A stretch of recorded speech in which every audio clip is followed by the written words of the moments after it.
7 p.m. I'd like to call the December 21st business meeting of the Board of Education to order. If we could start with the pledge, please. I pledge allegiance to the flag of the United States of America and to the republic for which it stands, one nation, under God, indivisible, with liberty and justice for all.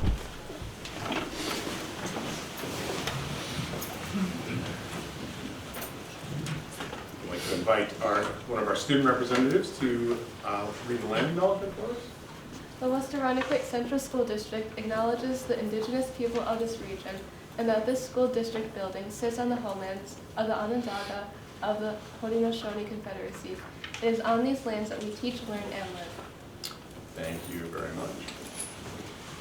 First item on the agenda is the approval of the agenda. Are there any changes to the agenda, Dr. Kaminsky? We have no changes tonight. Thank you. May I have a motion? Thank you, Ms. Cronin. May I have a second? Thank you, Ms. Bornholm. Any questions or comments on the agenda? All right. Seeing none, all those in favor? That is 7-0, Mrs. Lustig. It's been a while. I'd like to welcome Mrs. Borer to the team after last week's special election. We're very excited to have you with us and be back at full strength. Next up is public comment.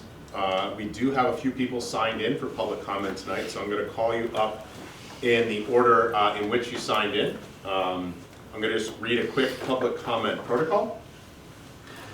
Community members are always welcome at West Irondequoit School Board meetings. If you wish to speak, please indicate so when you sign in. You will be called to speak in the order that you signed in.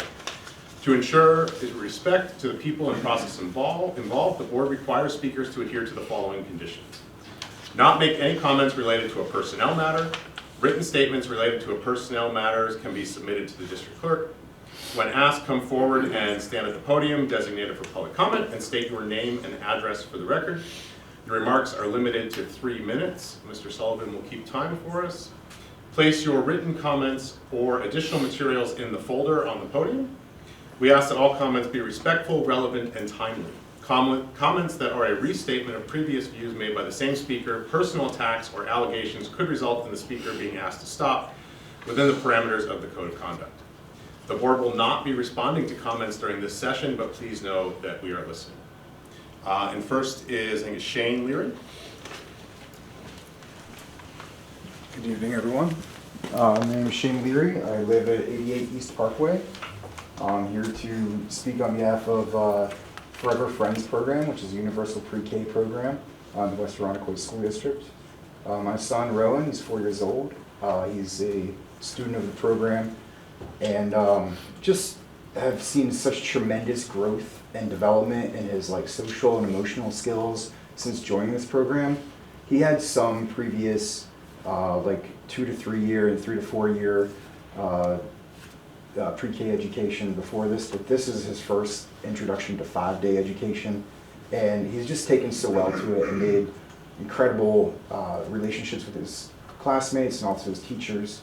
It's been brought to my attention that there is a major funding issue at the school there, where it's operating as part of the Forever Friends daycare, and they receive state funding for the UPK program. But the UPK program funding is insufficient based on the state funds alone, according to some of the staff members I've spoken with there. And I'm just really concerned about the ability for the program to be maintained and to grow within the West Irondequoit School District and allow future classes of children to have the same opportunities that have been afforded to my son.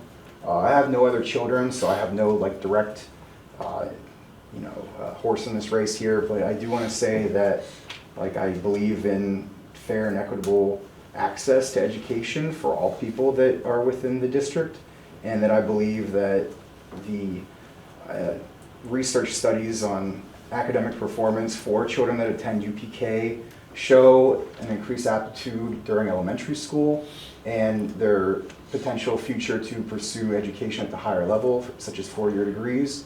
We know there's a huge income disparity between people that have received any college education, whether it's just a few credits, 4-year degree, master's, and so on.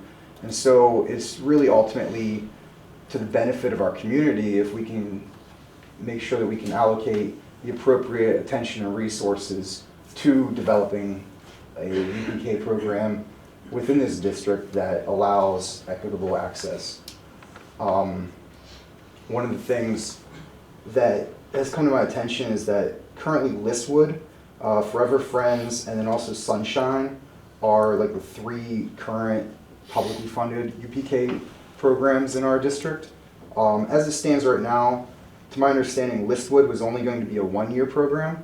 Forever Friends, if they're not able to secure some additional funding, might discontinue, leaving only Sunshine as the only publicly available UPK. Everything else will be private, which raises a concern for the ability of people that aren't able to get into a lottery for that UPK system to be able to provide fair access to education for their children. And ultimately, like, I just really want to ask if we intend to continue to grow and maintain a UPK program within our district, or if it's something that we're willing to allow to shrink and potentially discontinue.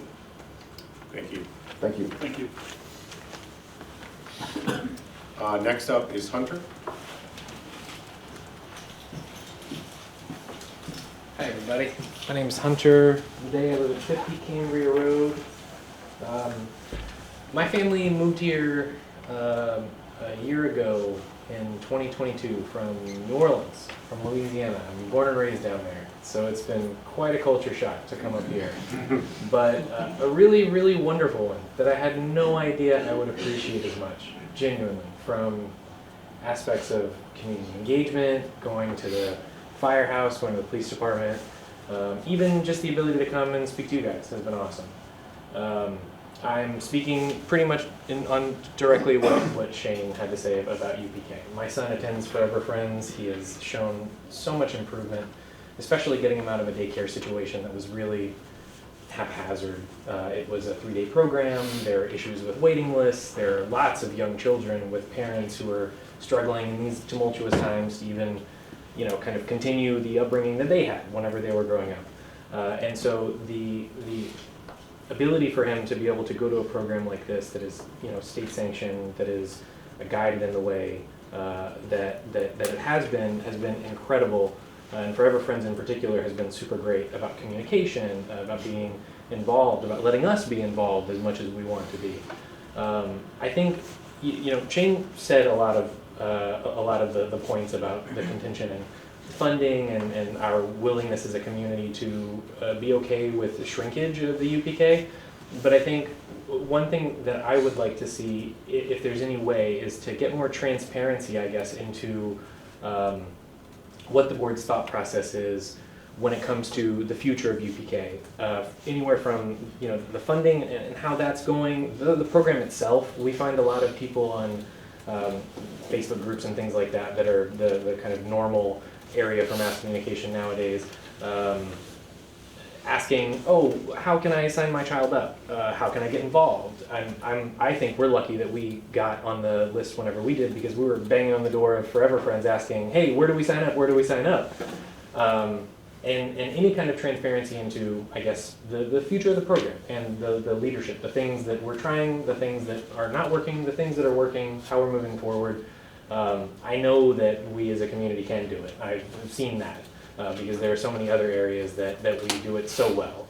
Super, super grateful to be here. Super grateful that you guys have accepted my family with open arms, and I want to continue help contributing in any way that I can to continue help growing the community.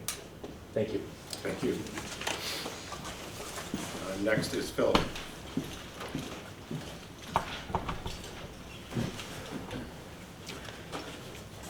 Good evening, my name is Phil Pirelli. I live over at 123 Montclair Drive. And again, I'm just here as previous to talk about the UPK program. I've got a son that's currently enrolled as well. And this program has just proven to be absolute crucial and vital to our family. My wife and I work full-time. As far as to have this 5-day program for our son is huge. And the development we have seen just in these few months here has been unreal. I mean, as far as his social development, emotional, with his education, his ability to just communicate and explain himself better, it's been off the charts as far as what we've seen in this short period of time. And we're just looking at Irondequoit as far as supposed to be having a premier and top tier education system, I believe this is something as far as a UPK program, it should grow and not dwindle and fall back away. Other districts I know have a UPK program, and it's my understanding that there is a study session that will be coming up at the beginning of the year, and if this could be brought up into it as far as for our district to look at how we could help fund to continue UPK. Because again, as far as the funding, the state does provide some funding, but my understanding usually only covers about half the cost per student. So these facilities that are running these programs, they're eating the cost essentially on their end. So as far as what the district can do to help fund that and continue it in whatever way we can. I know there was about 120 families that put in for the lottery system back in March. I believe there was 50 or 60 that were taken into it. And that doesn't even cover as far as, that's obviously not all the families that have children going from 3 to 4 that would be qualified for it. It's just the ones that put in for it. And I would imagine that it would grow even more as far as people knowing more about it. So again, I believe it's something that we should continue to grow instead of fall back on, particularly with all the studies that show as far as the development of the children that go into these programs versus not, as far as entering into kindergarten and further on into school. That's all. Thank you.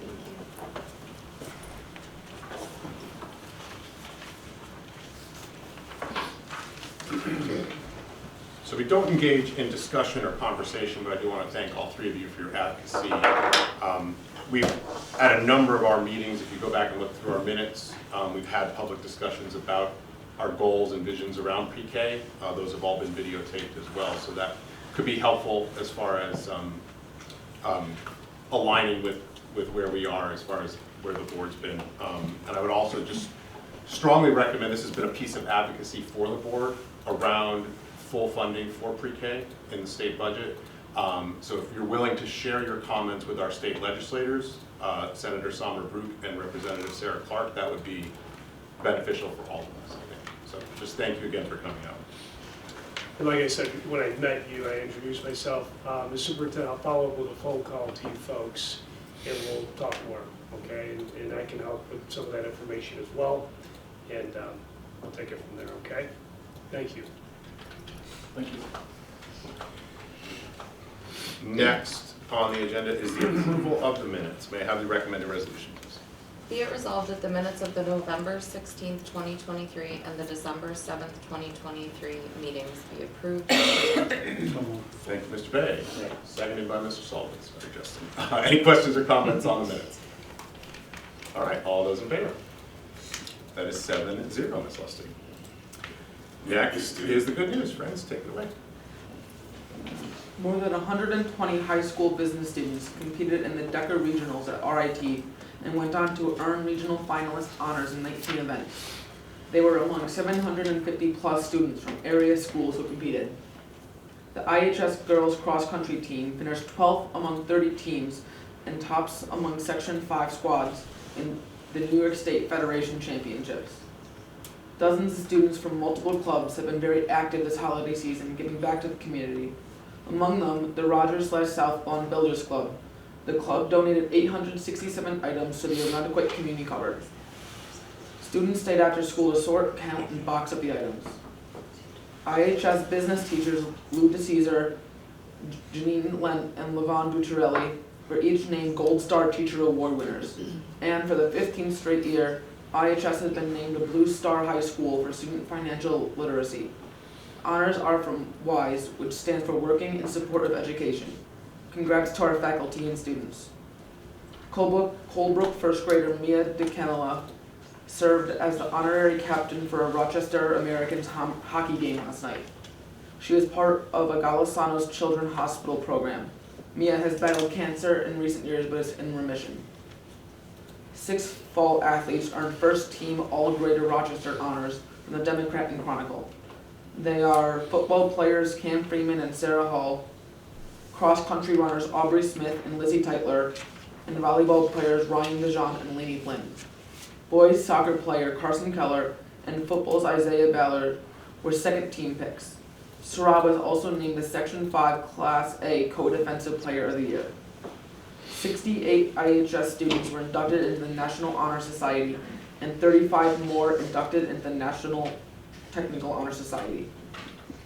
This week we are having a winter-themed Spirit Week. Monday was Pajama Day, Tuesday was Winter Hat, Wednesday was Favorite Sweater, today was Flannel Day, and tomorrow was Ugly Sweater Day. So far we have seen large amounts of participation in the Spirit Week. That's everything. Okay, thank you very much. Next is the report of the superintendent, Dr. Johnson. Thank you, Mr. Metris. So we have a couple of pretty comprehensive reports tonight. So my report will be relatively brief, but I want to start out with our customary question for this year and asking ourselves, how are all the children? And again, just taking a few of the pictures that were recently posted to our social media feed, I want to just point out the many efforts of community service that you're seeing across the district at every level. And to the left is Mr. Schwisser's class, which is over at the Rogers South Lawn campus.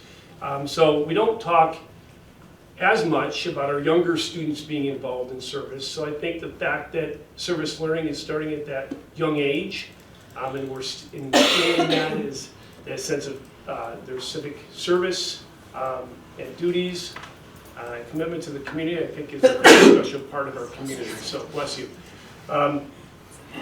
Today we wrapped up our beloved neighborhood annual sing-along events at the elementary schools.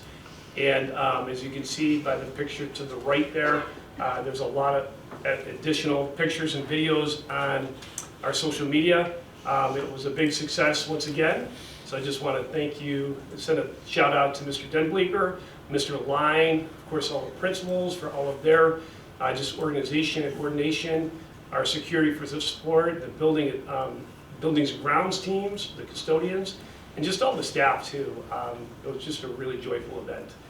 I had a chance to visit Miss Swanson's class there, the third picture to the right. A lot of special things happening in the last couple of weeks across the district, and for her, she was celebrating mathematics, and they were doing a sweet shop. So kind of a different spin to engage the students. So these students were educating me on skip counting, which was pretty fun, and showing me the ins and outs of that. So I just wanted to celebrate specifically Ms. Swanson and all the wonderful things happening across our buildings. Last night, had a chance to attend the Hour concert with Miss Miga.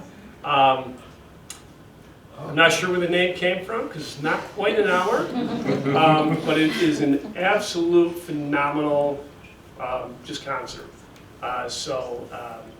We have the Philharmonic, the chorale, and the wind ensemble, right?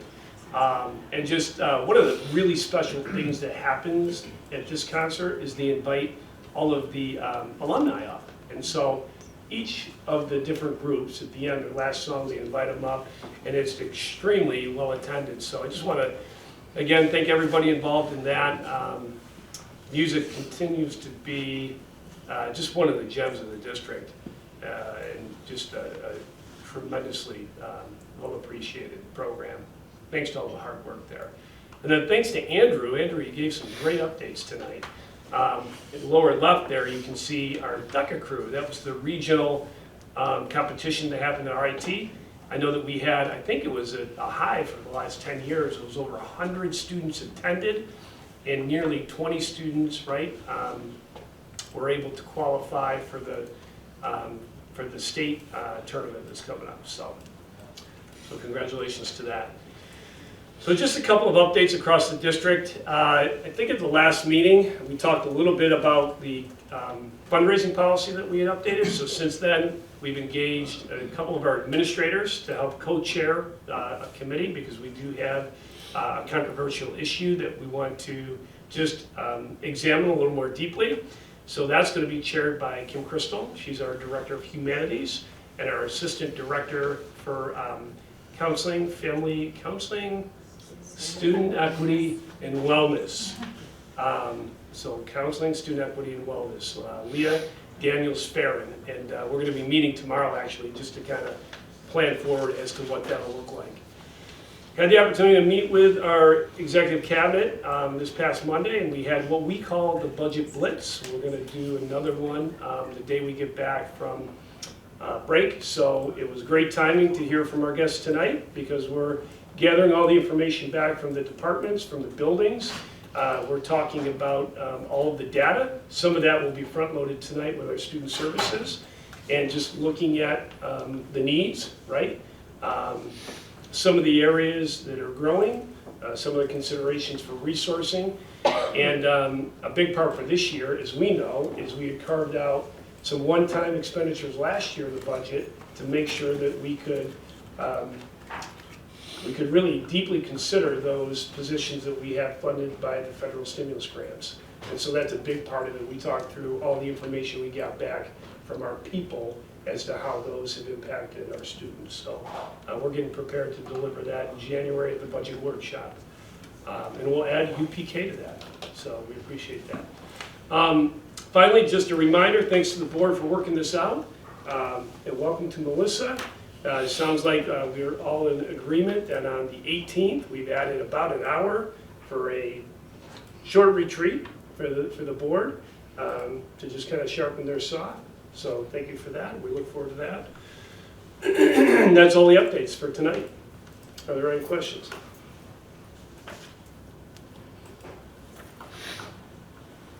Great.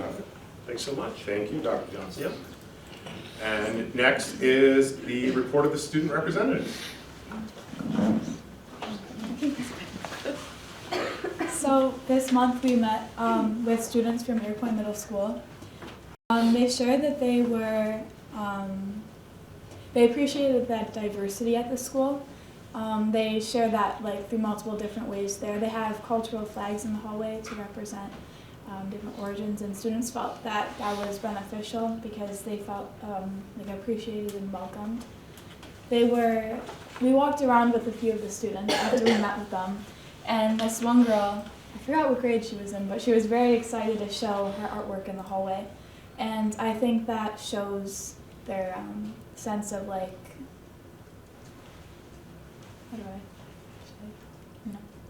recognition, and they have a large role model, Mr. Perry, at the school. But they called him a legend, and they love learning from him, their art teacher. The fourth graders shared that the transition to the middle school from the elementary schools was really good because they felt that it was easy to get used to. And I thought that was important because it's important for them. And then they did share that they were having a lot of issues with the school laptops, a lot of Wi-Fi related issues and connections, and that they've had to have a lot of updates that interfered with them completing their schoolwork since these past few years we've been transitioning to mainly online work. And then another thing that they were concerned about was the field trips. They felt that they were repetitive, specifically to the Homer Nature Center. They were talking about possibly having more options and ideas, but overall they felt it was very welcoming and they enjoyed it there. And one more thing along those lines with the computer problems, it seems like it's kind of a struggle that's been shared through a lot of schools in the district. Like we see it at IHS too. I had to get a computer's battery replaced less than 2 months after I got it, and there's been problems with keys falling off and the internet not working, which has definitely put a halt to a lot of schoolwork, especially to me as well. It interferes with grades and assignments, especially at the high school with things that need to be turned in on time, and there's not really much flexibility with those things once you get into higher grades. So it's definitely something I think a lot of the schools would want us to advocate for. For IHS report, various groups at IHS are doing charity work. Interact Club is currently doing winter clothing drive. The junior class collected donations for the Willis Center. The varsity hockey team donated to the Ron Quick Community Food Cupboard. And Trio Music Honor Society rang bells at Eastview Mall for the Salvation Army. Among the amazing musical performances in our district during a month that is full of them, the IHS Jazz Choir sang in the Monroe County Holiday Concert Series at the county office building. Our singers were under the expert direction of music teacher Mark Bocco. Students are excited for the possibility of another winter semi-formal. Student Council decided to bring this tradition back last year with success. Though plans are still in the making, students are looking forward to a night of dancing, eating, and playing games. The semi-formal is different from the other dances in the fact that it's not grade specific. IHS's student-run newspaper club, the Rotary, has just published its first issue, as you guys know. In it are the articles, illustrations, and photos from the student body. Rotary has existed since 1921, and it is an integral part of keeping IHS's student voice alive. This concludes the IHS report, and thank you guys for the gift. Thank you. Thank you very much for your report and for the copy of the road report. I look forward to reading that. And for your feedback on the IT issues. We'll definitely get that looked into. As always, you are more than welcome to stay, but not obligated to stay.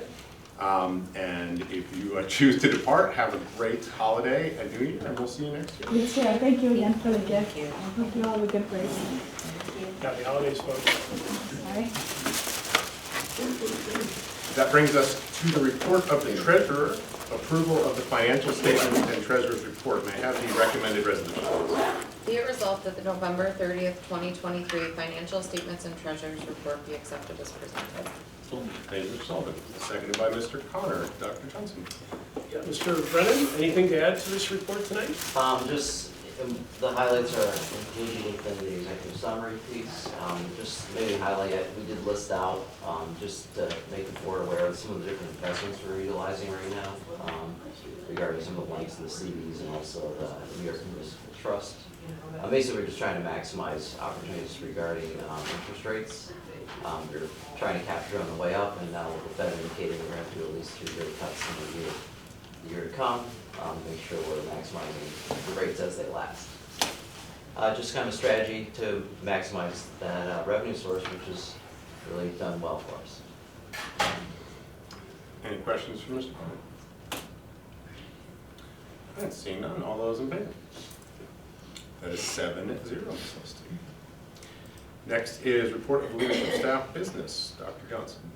Yes, sir. We're right back to Mr. Brennan. Do we have a report tonight, Mr. Brennan? Just real brief, just to make sure people are aware that immediately preceding this meeting, we had our regular audit committee meeting where we met with Jim Buffum from EFPR Group, one of the auditing firms we engage with.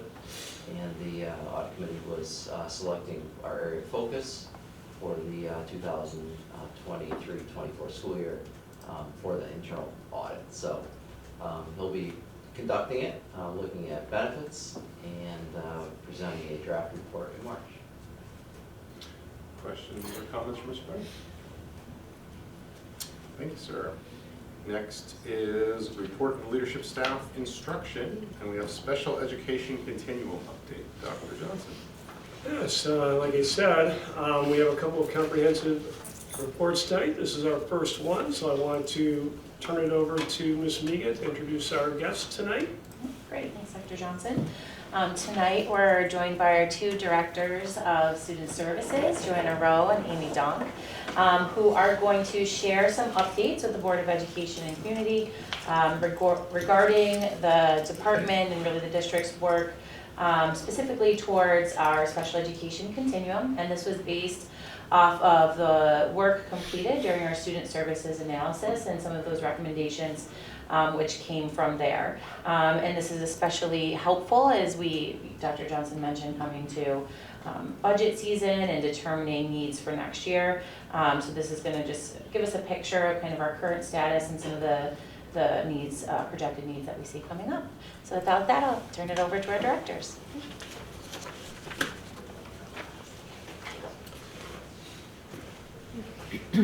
Hi everyone, I'm Amy Donk. I'm the 712 Director of Student Services. I know most people around the table. I'm Joanna Rowe, the K-6 Director of Student Services. Good to see you all. All right. We can just share the picture. On the front is our high school life skills 1214 classroom with a trip that they took, a community trip to the mall recently. So, yeah. All right, so we're going to start just to review again just a couple of the pieces from the student services analysis that was completed a couple of years ago, and these are our main focuses that we've been working on. So the first one of the questions was looking at the continuum of services, meeting student needs, and specifically at the elementary area, wanting to make sure that we have consistent and complete continuum of services available for the different schools in the district. And then also looking at our ICT classrooms, the number of students that are in the ICT. So while there's a cap of 12 students, looking at the overall students that are in the ICT classroom and thinking about that percentage, the ratio of students, it should be under 50% of students with disabilities. And then also making sure that while, if one classroom has 12, but then another one has 4 or 5 students, just the equity of that piece. And then, oh, is that next slide not there? There it is. Okay. And then the other piece that we've been focusing on at the K-3 level is just ensuring that students have equal access to the full array of special education offerings. So as many of you know, we updated our continuum this year to include some consultant teacher services and also 811 at the K-3 and 4 through 6 level. But also wanting to look at just that students in different buildings have access to some of those services without having to always leave their home school. We shared a similar slide in June when we provided an update. This was some next steps that our task force had identified during the end of the year last year. So as many of you know, following the special education analysis, we convened a task force last year, did quite a bit of work that moved the outcomes of the analysis forward last year. And then at the end of last year, we're identifying these continued steps. So continuing to review and update CSE processes identified during the last school year, strengthening the alignment of post-high school transition planning for students, continuing to analyze our current continuum, as Joanna mentioned, for strengths and area needs, for potential expansion, really focusing in on that goal of increasing student access to their home schools whenever possible. Review achievement of a pervasive culture of ownership for students with disabilities. Operationalize entry and exit guidelines for IEP services that were developed last year through the task force. Develop entry and exit guidelines for building-based services. Develop district-wide resources to be used to help determine eligibility for classification areas. IEP writing and compliance professional learning. Review and update processes for new entrants and transitions between buildings. Develop paraprofessional support and guidelines and TA support, such as mentoring or professional learning. The areas highlighted in yellow are what are going to be, have started to be addressed this year through our task force work and will continue then to be addressed through the rest of this year in a variety of venues, but specifically within our task force. And then on this slide, the areas in yellow are being addressed through other areas. So the task force did a lot of analysis around data last year as far as our continuum. And so we're really taking that work forward to looking at further data trends, working with leadership, staff, to move that work forward and make some decisions around that. And other pieces of these may be addressed through supervision, working with teachers. Our IEP writing and compliance professional learning is a big focus of our department meeting work this year and next year as well. So we often focus on special education, but ENL services or ELL services also fall under our department. So we also thought it was important to just make sure that we're aware of the numbers of our English language learners that have also, we've seen an increase of over the years. So just looking back through the past 10 years, this is all based on Beds Day data, except for the current year is not official yet. So this is preliminary information. So just, overall, we do see an increase from, like in 2014-15, we had 62 students. And this year, as of Beds Day, we were at 106. But it's important to note that those numbers increase throughout the year as more students come into the area. So even, I think since that data was pulled, I think we've added at least 9 or 10 more students. Last year, I just did a quick poll and saw that I think at the end of the year we were around 108. So those numbers do increase throughout the school year too. It's important to note. The other thing is that every year the difference is that students take a test every year and it determines their proficiency. So if a student tests commanding, they no longer are coded as a L student, but they may still receive L services, and they're supposed to receive L services for 2 more years as a commanding student. So that we would have to dive a little bit deeper into some of that data, but this is just an overview of the L services. Similarly, we looked at student with disability data over the past few years, starting really back to 18-19. We continue to ground ourselves in that year because we look at a full pre-pandemic year, and then kind of the impacts of a lot of factors, but that being one of them. So we can see from that year, there's been an increase in number of classified students, about just over 100 student increase from 2018-19 until the current year. And again, that's, the star is because that's based on Bedsday data. So this is preliminary, not the official Bedsday data yet, because that's still in process. All right, and now this breaks down a little bit more for those numbers. So this is looking at the classification of students in our different settings. So the integrated settings include students who receive related services only, consultant teacher services, resource room, and the integrated co-teaching model. So that would be any student who's basically not in a self-contained setting or out of district. And then we also have our self-contained numbers and then our out of district numbers. And as you can see from 2018-19, obviously, there's been an increase in each of those categories at both K-6 and at 7 through 12. Mm-hmm.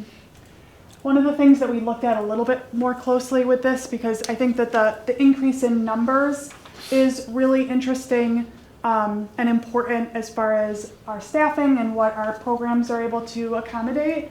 But we also looked at what the percentages of these were.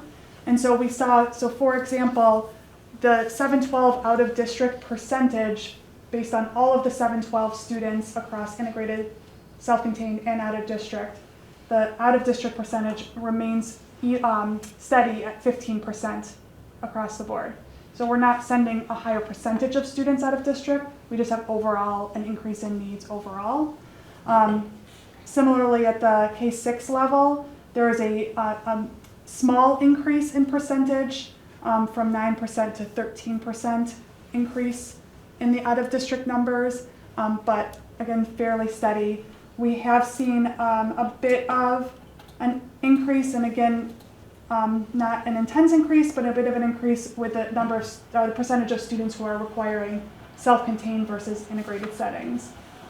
So from at this elementary level, in 18-19, 28% of those students were in the self-contained settings, and in the projected for 24-25, it's at 32%, so a slight increase there. And at the secondary level with self-contained, 27% of those total students during the 18-19 school year, and that's at 32 projected for the 24-25 school year. And this goes into the next slide too, but that projected number for kindergarten especially, and this is looking at K-6, that's all based on very preliminary. So we're really just looking at students who are currently classified in preschool, what type of services they're receiving now, and assuming if those services were to roll over next year, what type of services they would need. So no decisions have been made, it's all just very preliminary at this point.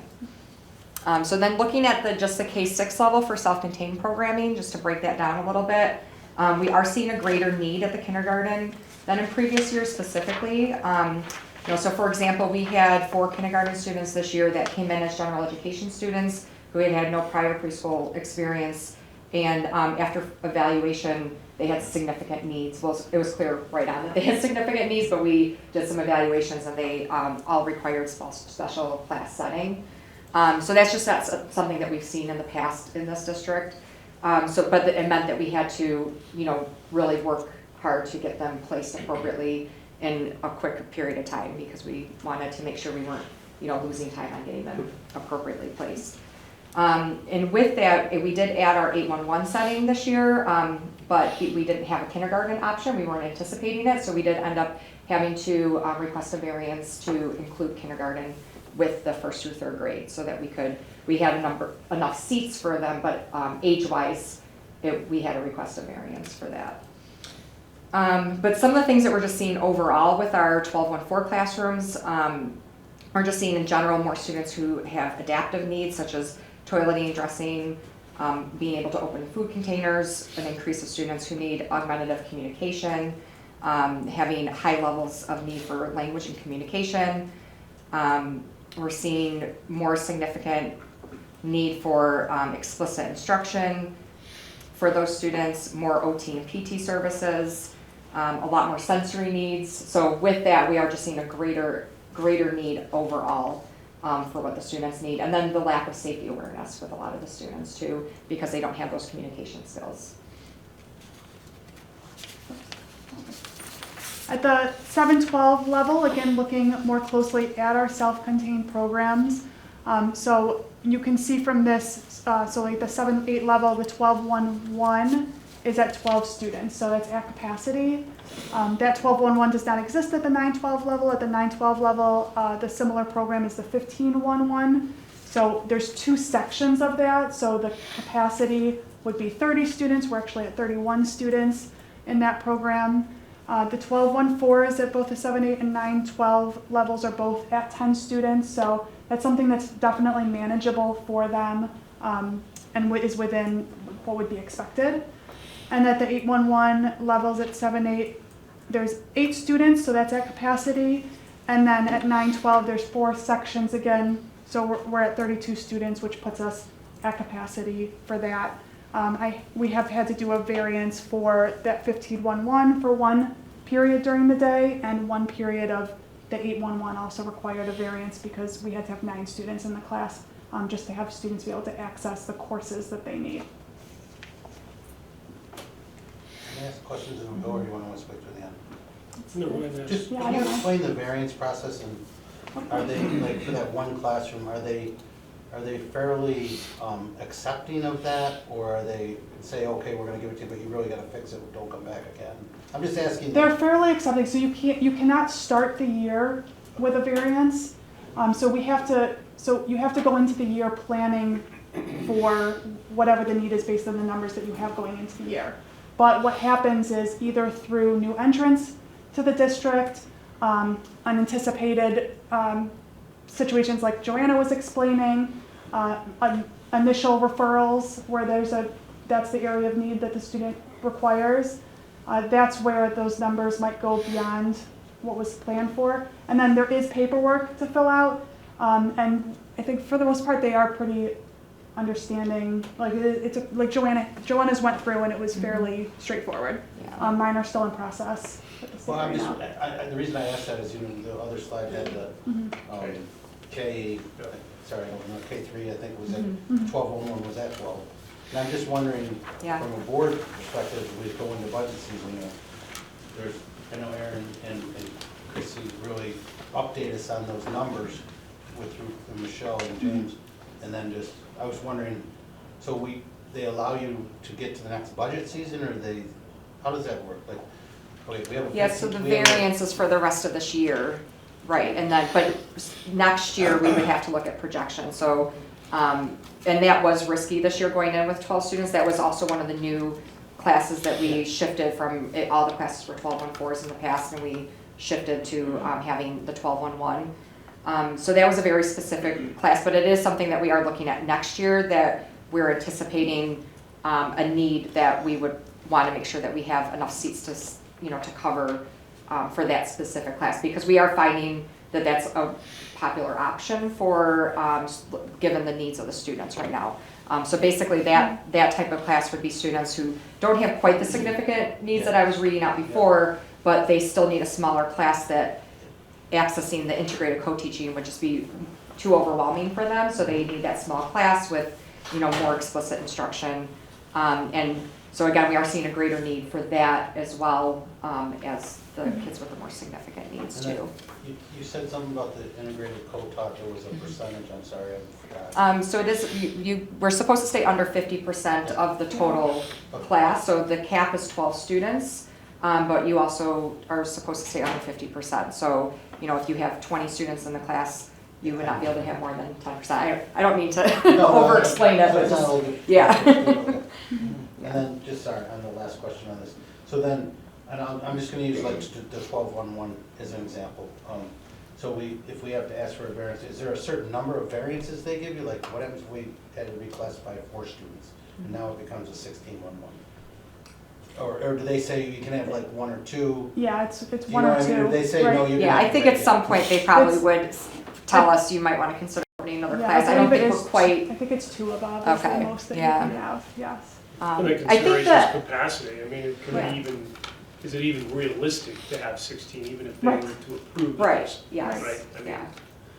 I'm sure the teachers also would not be very happy if we Right. start going too far I'm over those sure- numbers too. I'm sure you guys would be creative, we might, instead of a 12-1-1, it might be a 12-1-3, you know, where we have more people in there. And So those, it's- sometimes those are things that we might, right, look at, like, do we need to add more staffing to help accommodate? So yes, those are all sometimes things that we look at. Actually, that is, you know, something that we've done with our 12-1-1s because they're new, is making sure that they're appropriately staffed. I think that is a good point though about the percentage, because I know we were just talking about at kindergarten, there's a cap, is it 23 students for the general ed? Recommendation, yeah. What's that? Average, an average. Average, yeah, okay. So that is something we'd have to look at with, you know, the percentage for our kindergartners going into ICT next year. Just making sure that we're keeping all that in consideration. Thanks for that. It's a lot of math that goes into it. Yeah. One thing that I want to make sure we specifically point out is the 811 that was intended for grades 1 through 3. So we Yes. had 2 variances this year, and that's a conversation we're having, because do we need to plan for some placement for K moving Right. forward? So, and I know that we're having the conversation, but I just want to note that too. Absolutely. Thanks, it's just, fast, you know, not that, Yeah. the number. And I also noticed that we only have a 15-1-1 in the 9 to 12. Why is that? What kind of student is in the 15-1-1?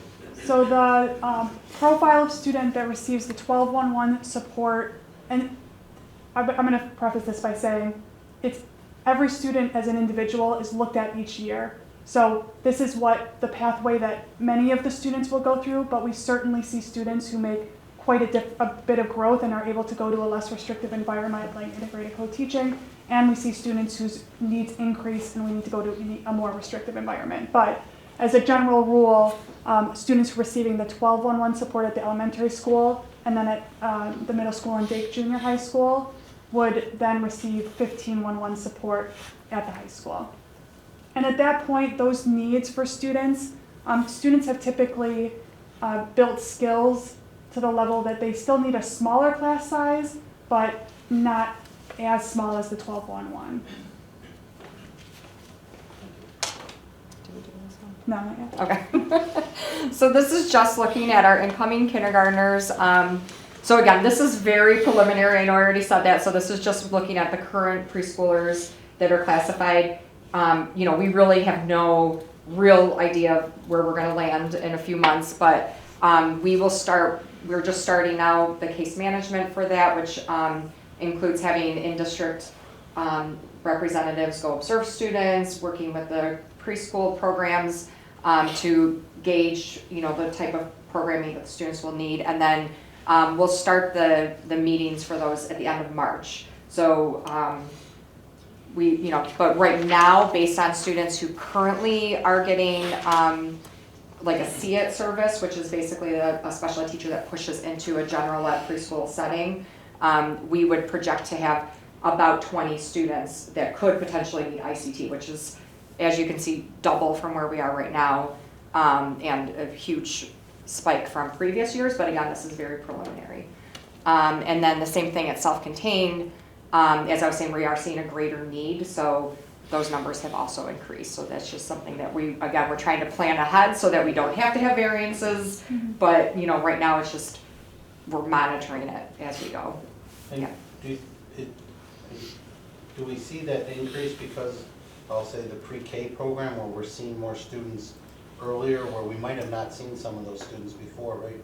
They might have still been in the home setting or, I'll say a private daycare setting.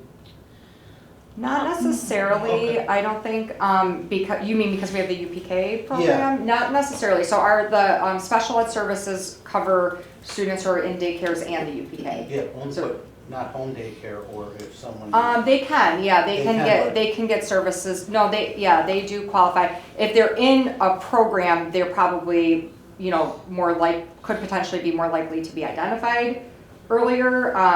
So if they're getting early intervention services, then they would be referred to preschool services, so that would more go through like the parent taking their child to the doctor, and the doctor recommending early intervention.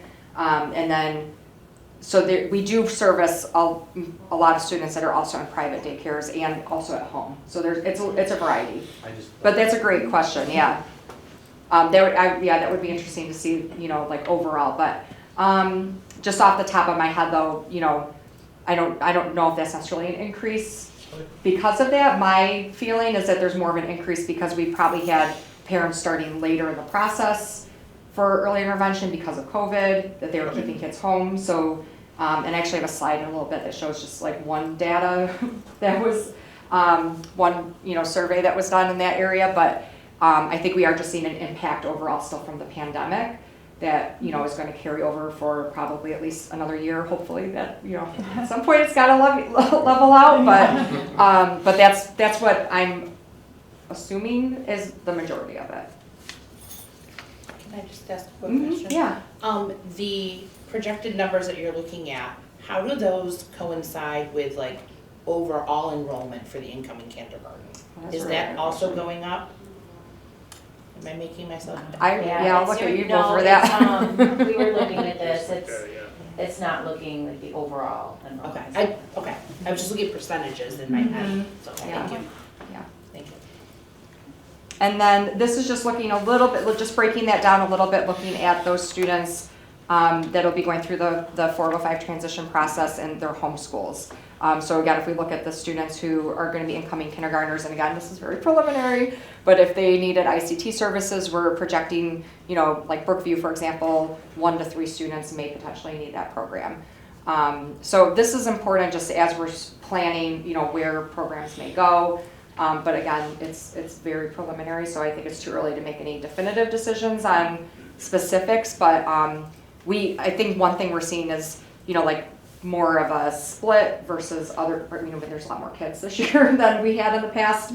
But again, some of those students right now that are projected for ICT might end up needing self-contained, or they might only need related services, or they might not need services at all. So it's just, you know, there's just a lot of factors at this point.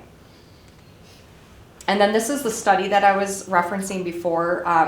So this is a very specific study, but it was one that one of our lead intervention teachers presented to us at a leadership meeting. I thought it was very interesting, just looking at, this is from, I think the study was done in 2021, and it was in Rhode Island. So again, it's just like one very specific case, but they were looking at just the cognitive functioning, overall cognitive development, verbal functioning, and the nonverbal functioning of children between like 0 and 18 months.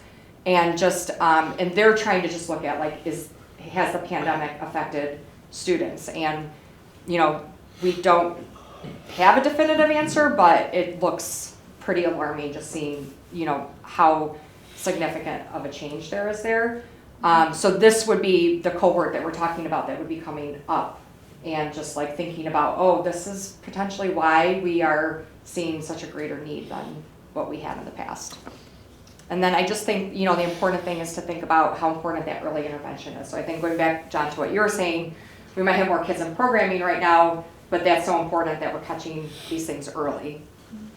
And it's just on that presentation or this slide in particular, just some of the background again around it. So it was a study that was continued, obviously with the students who, or the children, students, you know, who were born on or around the time of the pandemic. But this was, you know, a research study out of Brown University And then it was also kind of corroborated and looked at through a nonprofit organization. Sorry, my notes are all over the place right now. Which is actually really fascinating. It's lena.org. So they do provide programs now, but it's language environment analysis, where they look particularly at the importance of, you can see verbal reasoning, verbal functioning, so children being, exposed to conversations and the impacts that those have on students and their overall cognitive developments, because you can see it goes back to 2010. So this was something that was being studied prior to the pandemic, but certainly then when the pandemic happened, this was something that was obviously interesting to continue and to see some of those results, because you can see some pretty significant differences for students born within that general time frame and when they were either just born or toddlers through the pandemic.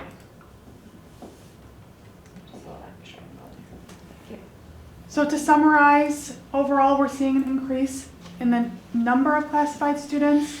We talked about where our programs are. We do have a number of programs that are nearing or at capacity. We're seeing an increase in this profile of sensory needs, behavioral needs, communication needs, especially at the primary level. An increase in the concentration of student need from the preschool to school age, as Joanna was just sharing. And then, as Joanna also just mentioned, that research that indicates the importance of early intervention, which includes for some students a smaller class size to provide that really targeted support as early intervention. All right, so just things that we want to make sure that we're considering as we're moving into next school year, making sure that we're offering a rich continuum of special education programming in Western Irondequoit, improving horizontal and vertical alignment of programming, reducing the need for students to leave homeschools to access special education and E&L programming, and then supporting students in developing future paths and meeting their transition goals for post-high school. So we really wanted to, just to kind of summarize and bring it together, we really wanted you to have some of these numbers as we are, going back to that student service analysis, those pieces of that recommendation of the continuum. It's really important that we're not only thinking about that aspect, but also being realistic with the numbers that we are seeing right now, which we are hoping is, in the grand scheme of trend data will be more of a blip versus, the continual. But I think it's really important as we go into considering what are our needs for next year, that we look at, some of those areas which are elevated, but also how we can best support students, but while also considering how we can expand the continuum. And that's what we're using all of this information now to consider, is how can we achieve both of those things so that we don't go too far down, well, we just want to expand the continuum, that was part of the analysis, but how are we making sure we're also paying particular attention to these, the groups where we're seeing just higher levels of needs right now. So I just want to thank Joanna and Amy for a lot of the work, and as you see, it's lots of numbers, so we're looking at a lot of different pieces. So we're feeling good though about the different recommendations we're going to explore moving forward. Can I just add to that real quick? I also just want to point out, I want to thank the board because we made a very important structural shift in our leadership, and to have, and the purpose was to, as we talked about at the time, to have this level of expertise, right? And so having a K-12 director, or excuse me, a K-6 director, a 7-12 director from the superintendent's chair has been extremely beneficial for this reason. It allows them to really dive deeply into this data and work very, very closely with our staff at the building level. And I'll tell you, this year, as you look at this data, there's stories behind all that data.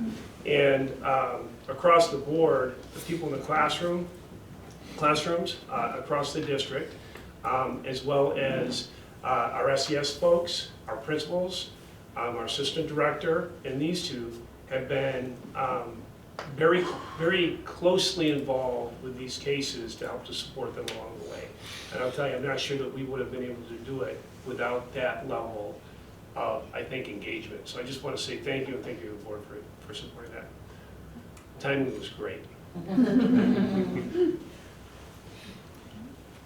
questions before we wrap, Matt? I can just chime in. Not related to the presentation, I just wanted to speak about the ceremony that you put together, that was put together for one of the students in 7-12. Oh, the graduation ceremony. Absolutely amazing. It was such a moving experience. I was honored to have had the opportunity to be there and to see so many students and faculty and staff come together for a situation like that. It was just heartwarming is an understatement, so I truly appreciate the time and effort and dedication put into that, because I know it meant the world to the family. Yes, and thank you for being there, because I know it was very meaningful to have the support of the board as well. Any other questions or comments? Thank you very much for this presentation. I know it was super helpful for me. I know we see the raw numbers every meeting as far as classifications go, but this is a really good deeper dive that we will be very helpful as far as we do budget planning. And thank you for coming out tonight. Have a great holiday and break. You as well. Thank you, ladies. Next is report of the leadership staff personnel. May I have the recommended resolution, please? Be it resolved that the personnel agenda dated December 21st, 2023, as recommended by the superintendent of schools, be approved as presented. May I have a motion, please? Thank you, Mr. Connor. May I have a second? Thank you, Mrs. Cornball. Dr. Johnson. Sir, I'm going to turn it over to Ms. Kramer. Any comments, Ms. Kramer? Thank you. Thanks for your approval. We have the resignation of 2 teaching assistants and a literacy TOSA. We have the resignation of some classified staff of the youth assistant, school nurse, events coordinator for the Helmer Nature Center, and legal care program aide. Change in employment status for a substitute food service helper to cook, a personnel support clerk to guidance clerk, teacher aide to youth assistant, maintenance mechanic to cleaner, and head bus driver modification to the hourly rate. And appointments and welcome to our West Ronnequit family of an elementary teacher, 2 full-time teaching assistants and a part-time teaching assistant, a classified staff member of a teacher aide, security worker, and principal secretary, our at-will per diem employees of a food service helper, or substitute, 2 food service helpers, a per diem administrator, and 3 Eagles care aides. We have a termination this evening and a recommendation for approval of extracurricular volunteers for 6 volunteers. And we have 4 employees that have been recommended for permanent civil service appointment, which is a cleaner, a district receptionist, support clerk, and library clerk. We have successful completion of some district-approved in-service and professional development work, and an unpaid child care leave of absence, as well as approval of 2 volunteer coaches, 1 for Nordic ski and 1 for indoor track. Thank you, Mrs. Kramer. Any questions or comments? John? Just a quick question, Ms. Kramer, I know we've been doing the, Dr. Johnson brought a new practice of the per diems. That's just for the year, right? Then we bring them all back again? Is that how that works? Or is it, so when we have per diem subs or food service helpers, or that's for this school year and then we bring them back again? Is that, or do they just continue on? Yeah. Once they've been approved? I can't remember. Yeah, they continue on. They did a reasonable assurance letter every year, let us know if they're returning, and at that point they decide not to return, then we remove them from equipment at that time. Okay. Any other questions or comments? Seeing none, all those in favor? That is 7-0, Ms. Lustig. Next is Personnel 2. May I have the recommended resolution, please? Be it resolved that the additional personnel agenda dated December 21st, 2023, as recommended by the superintendent of schools, be approved as presented. Thank you, Mr. Connor. May I have a second? Thank you, Ms. Parks-Carmen. Dr. Johnson? Thank you, Mr. Metris. Ms. Kramer, would you like to introduce this? Yes, so tonight, for your approval, we have a recommendation for an assistant principal at IHS after a pretty significant process that consisted of a few stages of interviews, plus screening, including interviewing with a student group. We are recommending tonight Ms. Sonia Griffin as the new assistant principal at IHS. Questions or comments? All those in favor? That is 7-0, Ms. Lustig. We welcome Ms. Griffin to our administrative staff. Next is new business, and the first item is management plan update. Dr. Johnson. Thank you so much. Who's going to drive? Ms. Miga? Enthusiastically. Since you have the clicker. So I'll just really introduce this. So we're in year 3 of our management plan, and we've been tracking this really at the district office level on a regular basis each month. And I know through our assistant superintendents, they've been working with our directors and our principals to move this forward within our building. So I'm pleased tonight to provide to you kind of a mid-year update in collaboration with our assistant superintendents here. And I would say that relatively speaking across the board, I can confidently say in all of the areas we're making progress in some form or fashion, and most of them were on track. So if we go to the second slide, just a reminder for our folks, we have 4 pillars to our strategic plan that we've aligned our objectives to. The first one is curriculum, then we have instruction. So tonight we're going to update those kind of in partnership. We also are addressing implementation systems across the district. And then we prioritize the well-being of self and community. So with that, I'm going to really turn it over to Chrissy, who's going to take us through the progress we've made so far regarding our tasks in the curriculum and instruction pillar. And so one of the things that we noted as we were planning the presentation and putting it together was the intersectionality of so many of the different components of the management plan for year 3, and how, you know, we really had to be mindful not to kind of almost repeat ourselves because things are really connected, which is great, which is part of, you know, the purpose of our plan. So being in year 3 of the strategic plan and seeing things really start to overlap and, you know, feed each other, I feel like is one of the measures of success in it. So we're feeling good about that. But first, starting with curriculum and instruction, and you know, we are lucky to provide you some of these updates each month through either the study session or just some of the presentations from our directors like tonight. So I wanted to just kind of bring you through some of the different things that we've been doing as a leadership team. A lot of our curriculum and instruction this year, strategic plan pieces and management plan pieces, are rooted in the continued implementation of our K-12 instructional model, and then how we are becoming very aligned and cohesive in supporting that instructional model through our supervision. So some of the pieces that we'll hear during implementation systems really coincide with what we're doing through our leadership meetings and supervision processes, as well as faculty, grade level, and department meetings. So this is just bringing back to some of the work that we really started in the summer around the K-12 instructional model, and with rolling that out last year to staff, we wanted to focus in on what are those practices that best support our students. So we've done a lot of work, I know you've heard it before, around this idea of cognitive justice. So how are we ensuring that all of our students have those high levels to critical thinking and analysis?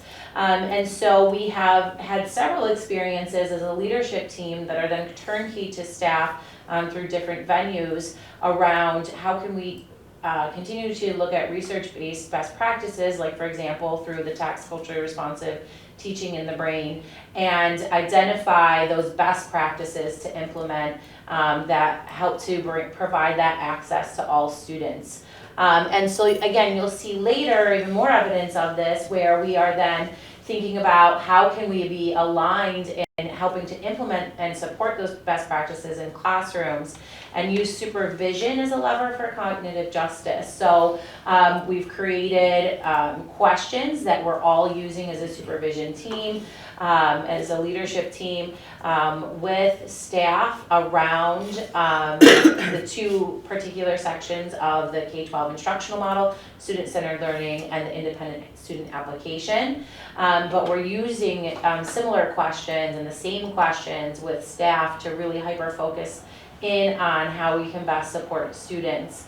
And so this is just an example, again, from one of our leadership meetings. But what this helped us to do was to set the stage for, this is a slide from our K-6 and 7-12 leadership meetings that we have pretty regularly, where our charge is to support strong Tier 1 instruction through professional learning, data analysis, and supervision tied to the instructional model. And so we've been formulating ways to make sure that we're addressing this as a team, and again, providing that consistency of support to our staff and our students. And so I just have a couple examples. You've seen some of examples through study sessions already. You saw some of that at our 4-6 study session. But again, I wanted to kind of give you a look at some of the professional learning that we've been engaged in as faculty and staff across, really, again, not just leadership, but our teachers as well. And so this is an example of that charge here come to life at the K-6 level. And so this was really important PD that we all engaged in around rigorous literacy instruction. So again, how are we aligning as a team to make sure that we are supporting these best practices that, again, help to address all student needs and not just some students, and then we kind of hope for the best for others. And so I wanted to pull this slide because it's an example of professional learning that, yes, was done at our leadership meeting, but one of the things that we instituted this year was professional learning for our K-6 lead teachers. So once a month, the K-3 lead teachers come together and the 4-6 lead teachers come together, and we engage them in professional learning that we've had as a leadership staff, so that, again, we can all be working together as a team. And so that, not that every day we're all able to coordinate and communicate on a daily basis, because everybody's at their own buildings and their own settings, but we are trying to coordinate around the same professional learning. So those have been going really well, and the lead teachers have taken, done a great job of taking some of that responsibility around curriculum instruction and helping to support it as well. At the 7-12 level, this is looked at a little bit different, and you've seen some of this at our last meeting. I shared with you the work that we have been doing towards a portrait of a West Irondequoit graduate. So those are some of the images that I shared with you last time. And again, going a little bit deeper to how, once we have this finalized, because both Dake and the high school are going through processes now to have all staff take a look at the portrait and give feedback. But once that's finalized, that's going to be able to help to support us to accomplish some of the other parts of the management plan, where we use these tools, so the portrait and then the work of the Blue Ribbon Committee, to review the tools and resources that we use right now to support students in being college and career ready. So for example, if you have any students in the high school level, you've probably heard of Naviance, which is our tool that helps students to identify, what is their career, college pathway, and the supports that we can put in place for them. And so this now gives us a tool to make sure that a resource like that is giving us everything that we need. And if we, complete a gap analysis and we see, okay, there's something else we may need, then we can see what are the other tools within Naviance, what are other programs. So it helps us to do a deep dive to make sure that some of the resources and tools that we have are to support both graduation and post-graduation is where we want it to be. So that's a great guiding document that you were introduced to last time, but is really going to help us with some of our future planning as well. And another example, and this was in alignment to our management plan, was to continue to think about those pathways and the supports that we can do to ensure that students have successful graduation and post-graduation experiences. And we talked a little bit about this last time with that Blue Ribbon report and some of the things that might come in the future. But we've already really started that work. So we've already started to analyze some of the course offerings and just make sure that we are providing pathways for our students. So one example is AP Physics. So, and many districts have to kind of work through this process and decide for their students what's best. But the past few years, students who are taking AP Physics, they take AP Physics and they were taking the Regents exam, Most of them were taking the AP exam, and then a good chunk of them were also taking the MCC dual enrollment credit course. And so that's a lot of exams, and it's also, it can be costly for students.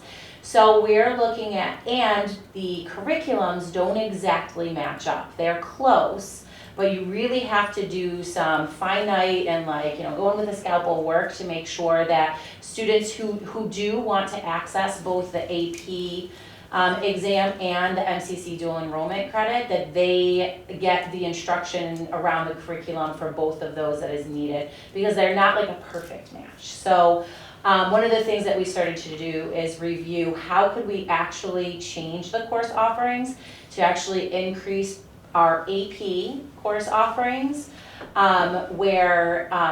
because if you are taking Regents Physics, you probably actually have a really good opportunity to access the AP course as well, and then have the potential, if you want, to take that exam. So we're actually looking at potentially, do we increase, and could be a co-seat as well, a Regents in an AP physics class, or offer an AP, and really recommend more of our students to try that class, which is another goal. And then also be able to do an MCC dual enrollment credit, or an MCC credit course of physics, so students who are working towards that can do that.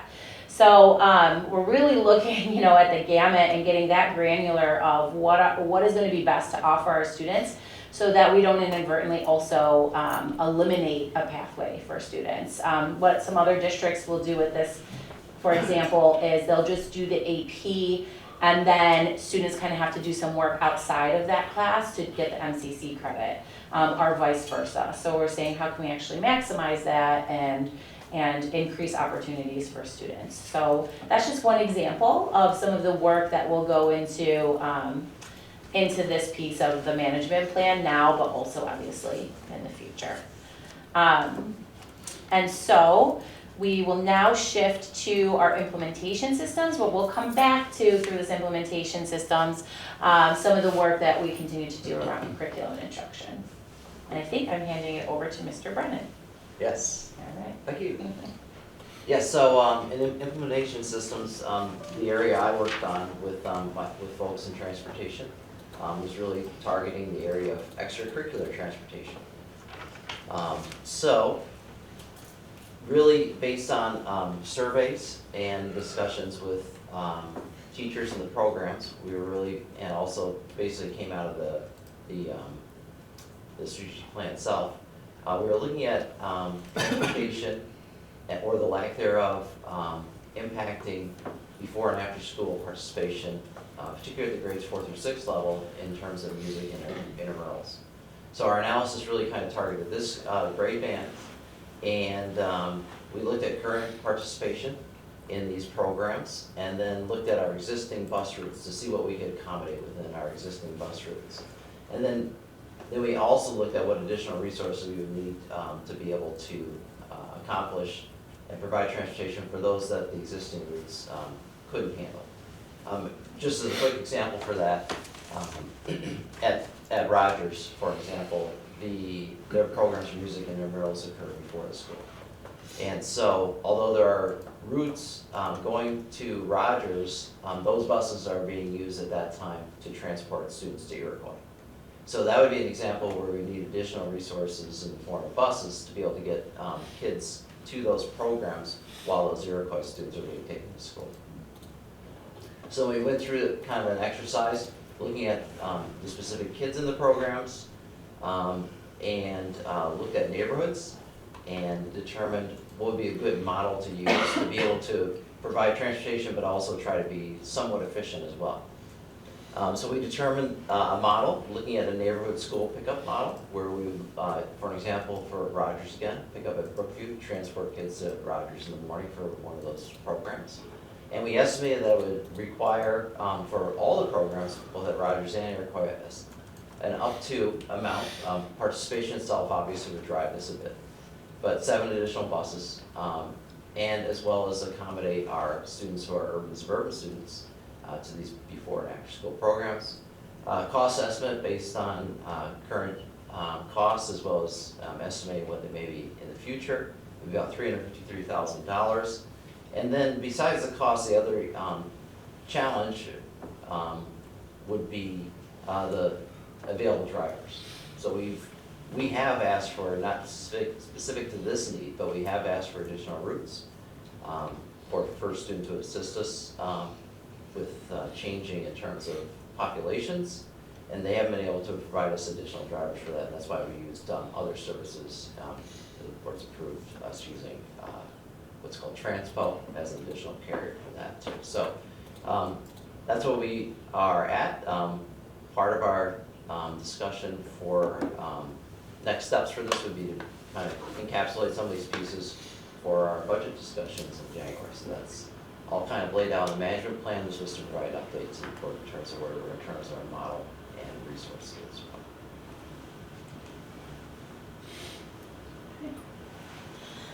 Another component of our implementation system management plan was around a professional learning analysis and determining a way to really assess, audit, and support professional learning moving forward. So obviously we're really lucky to have a great teaching learning center within the district. And so we've been leveraging that as a place to start some of this work. And I know some of you have experienced this firsthand, but through the Teaching Learning Center, we reviewed the standards for professional learning from Learning Forward, which are just a great set of standards that look, and you can see the symbol for it on the right. They look through some of the different aspects that make professional learning strong and make some recommendations. And I think it was as we went through some of this as a policy board, it was really affirming of some of the work that we're doing. But obviously want to continue to not only make sure that the professional learning we're providing is of high quality, but that it also is structured in a way that meets our staff needs, which I think is really the next step in this process. So we're going to leverage those professional learning standards to create an audit tool, and then also use the TLC policy board group as we move through the school year to make recommendations for future professional learning in West Irondequoit. We've always administered a TLC professional learning needs assessment, but this is going to help us to tighten that a bit, and not only that's been very heavily focused on the content. So the types of, or what we're providing the professional development on, but this year we're hoping to change that to focus even more on the modes that our staff most appreciate and the structures in which they bring that professional learning in and are delivered that professional learning. So we're continuing to work on that. So the next part with our implementation systems is really as we continue to refine and look at our faculty and staff supervision and observation system. We have spent some time really evaluating from last school year post-observation forms that different supervisors have worked on with their teachers, as well as our APPR rubric scores. And from there, really looking at through that analysis, what were some of those consistencies and gap areas, and that is really helping us to calibrate our supervision. So we have spent some time together as a K-12 leadership team creating look-for documents. So there's a sample up here of a K-3 instructional model, best practices, things that you would be looking for tied to our instructional model, so that we have that consistent language in terms of feedback that we're providing, things that we're looking for. And we have those in the 3 different grade level bands of K3, 4, 6, and 7, 12. We have also worked together as a leadership team to look at those professionals' teaching standards and create questions that we could be looking for in terms of, in our post-observation discussions, to be asking teachers that are going to really help strengthen their reflection. What we're seeing from this as we continue to receive and look at post-observation forms this school year is just a more clear alignment with consistency in language, so that as our teachers have both a primary supervisor that observes them multiple times and then an outside observer that may only see, observe them formally one time a year, that we're not, we're not confusing a teacher, we're working together so that they're leaving with a clear growth plan. With that, Christy will talk about the next piece connected to this. Yeah, so what we wanted to do was then show how some of that work that Michelle just described is coming to life with our teachers and then consequently our students as well.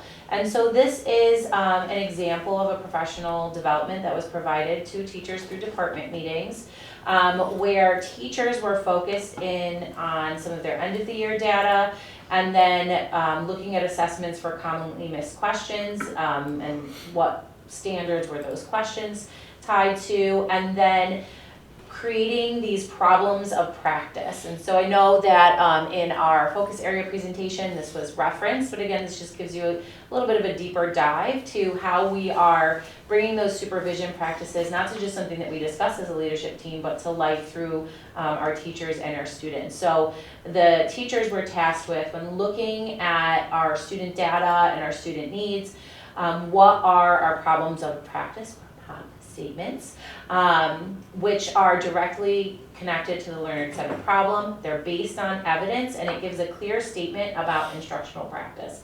So this is an area in which our teachers really push themselves to, one of the other things that we've been doing over the past few years is not only looking at the data, but looking at the students behind the data and trying to push ourselves further to where we see discrepancies in that data, hitting it head on instead of just saying, well, we're gonna support all students, which obviously we always want to do, but how are we really acknowledging maybe some of those groups of students that we see these discrepancies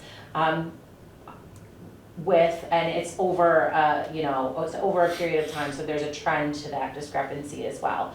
And so on slide 17, or the next slide, but you can look at the specific number too if you want. These are two examples of problems of practice that teachers created, and so these are used to drive their work and then subsequently their instruction throughout the school year, and something that they can come back to check if they are making the progress that they wanted. So the first example is from an ELA course where you can see we had them create two problems of practice. The first one was meant to be more content-based, so based on your content, what do you see and what's the learner-centered problem that you can describe. So if students struggle to identify and analyze POV, which is point of view, then our instruction needs to contain more explicit teaching and practice with identifying point of view.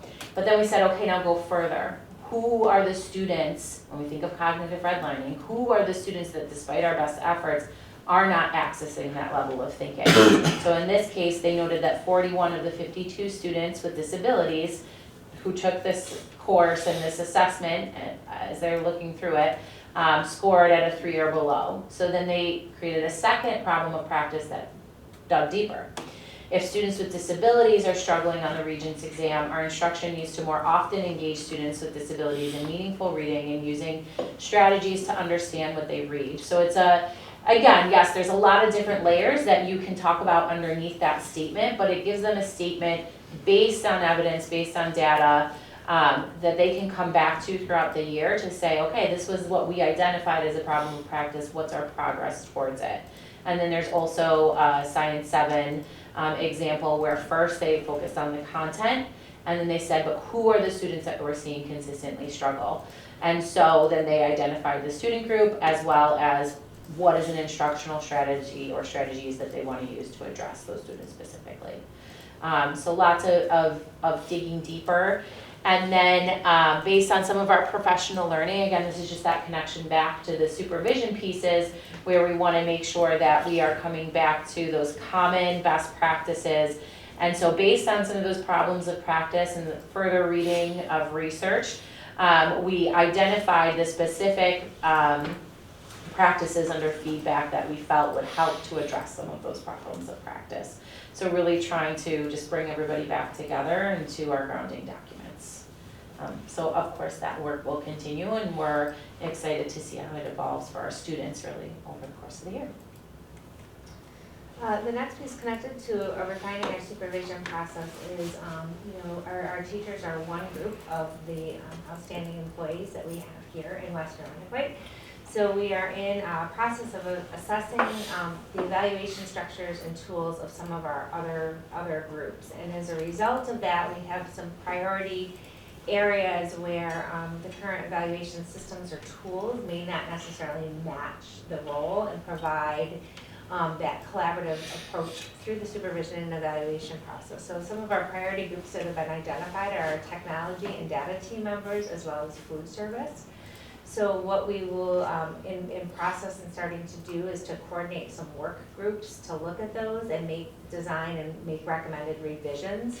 There is a piece, especially for our technology and data team members, that are part of one of our bargaining units. So before we make specific changes to that process, we will have to work very closely with our unit team members as well. And so what we're looking forward to is reviewing these subgroups, reviewing other specific positions within other units, such as our administrative unit, where we have some specialized leadership roles that don't always align to specific groups, such as maybe what we do for principals. So how are we really looking to refine that and strengthen so that the feedback and the goal setting and the work that we're doing together is continuous, provides some continuous growth, but it's in a collaborative method. The next part is analysis of the neighborhood school configuration. So we have been working on an analysis of student to employee demographics around gender and ethnicity. And in January, we'll have an update for you around the pieces that we are, learning and engaging in our staff and what that profile looks like. And again, we're also looking at it as what does that profile look like in relation to our students and supports. So an analysis of staffing in relation to some Title I, special education, and ELL. And what that is doing is leading to those staffing and programming considerations. So for example, tonight you heard from Joanna and Amy and how we're looking at some of those focus supports based on different needs within our special education continuum and our ELL support. So we are well into this journey here as we continue to work on that analysis of the neighborhood school configuration. So with that, some of the things that we are learning or just even verifying are some of the strengths of our neighborhood school configuration, which is really the local community connections that we have there, the neighborhood identity that comes with those schools, that it promotes and initiates our walking district model. It provides opportunities for strong staff collaboration and communication, and it really helps us focus staffing allocations driven by unique needs within those buildings within the model. Some of the limitations that we are diving into are implications on master schedules to really maximize our staffing FTEs.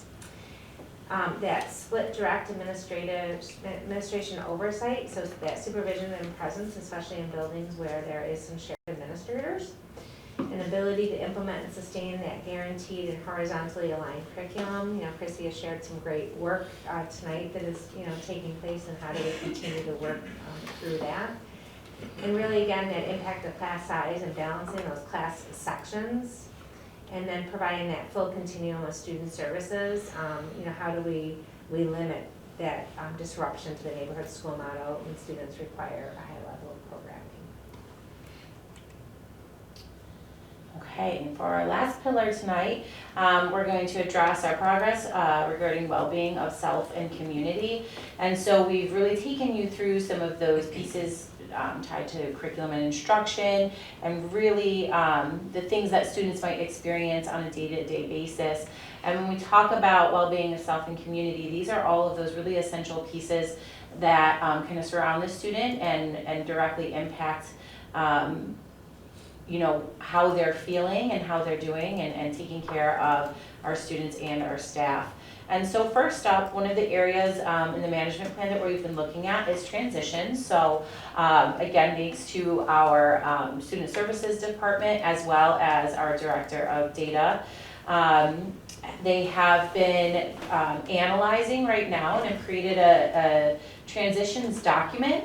So the document that's been created is really focused on all students, so between grade levels and buildings, and analyzing, so first off, what are all of the different transitions? So that's just a a small snippet that you see there of some of the transitions that we have in district. So we heard a little bit about it tonight, right? Pre-K to K, what are those transition processes? 3 to 4 is a unique, or fairly unique to us, transition that our students have, and then who's involved and what does that look like. So we've kind of created a document that we wanted to just acknowledge what are those major transitions for students. And then actually today we had a group come together to review the current state of transition. So how are these transitions going that we do have in place? And the next step that Kelly, Leah, and the team are working on is to solicit family and student feedback on those transitions so we can identify how they went and also the areas for improvement. So that will help us to make some of those adjustments for moving forward. And again, our directors mentioned this, but another area that we've been looking at for transitions is our special education students. So they're the task force, that's one of the things that they're focused on today. And this includes some of the post-secondary transitions as well. So we're really looking at that full pre-K through post-K, or not K, post 7-12 transition experience for our students. Again, another piece that we're looking at to support our students, staff, and families is continuing to make sure that our community has access to outside mental health resources. So coincided a great time where we are revamping our website. And so our assistant director of counseling, student wellness, and equity, has taken some time to review the resources that are currently on our webpage and updated those, so that will be kind of compiled when the new website comes up. And the next step is going to then, one of the things we talked a lot about through this work was that it is nice to have something on the website, but how do we also have a pamphlet or something that as any buildings or staff members are working directly with families, something that they can hand to them so that they can access those resources and have a bevy of resources for them, because we really do have so many great outside mental health resources and partnerships for our families to access. And sometimes it's just that they don't know. So we're looking at increasing the ways that they could know. Another area that we're really excited about, and again, thanks to the Board of Education for their support, is continuing to integrate Panorama into our everyday lives here in West Irondequoit. And so Panorama is our really data dashboard, data management system that we adopted this school year after a really extensive process last year, headed by our Director of Data and Intervention. And so we have great news that all of our intervention plans, K-8, have been moved to Panorama. So this is part of kind of that long-term rollout that we have been engaging in. We are currently working on sending out our first 3rd through 12th grade SEL survey in the spring of 2024. So the great thing about Panorama is it comes with some models and things for us to look through, but obviously we want to tailor that to our students. So it's something that we can collect data on year after year. I think that's one of the pieces of SEL we've always kind of wrapped our minds around. How can we assess if we're really helping students in this area, other than just doing the things? How do we make sure that students are feeling safe and welcomed and really good about themselves? So then we are going to plan for a committee to convene after the summer break to identify those survey questions and align those to some of the initiatives we have going on in district. And this will help, the data from that will obviously be reviewed and help us to support our students moving forward.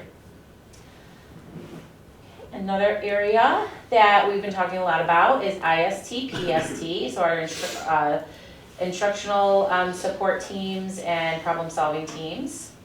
And so this, we wanted to kind of just share with you this great professional learning, or not even professional learning, but an experience where we brought together, we've done it at the K-6 level, we're doing it at the 7-12 level next month, where we're bringing together not just our leadership staff, but key SES team members, intervention teachers, a lot of different staff from across K-6 and 7-12, where we are just looking at our IST, PST systems to make sure that we're supporting students at a high level, and kind of thinking about how can we use a problem-solving process to make sure that students' instruction is matched.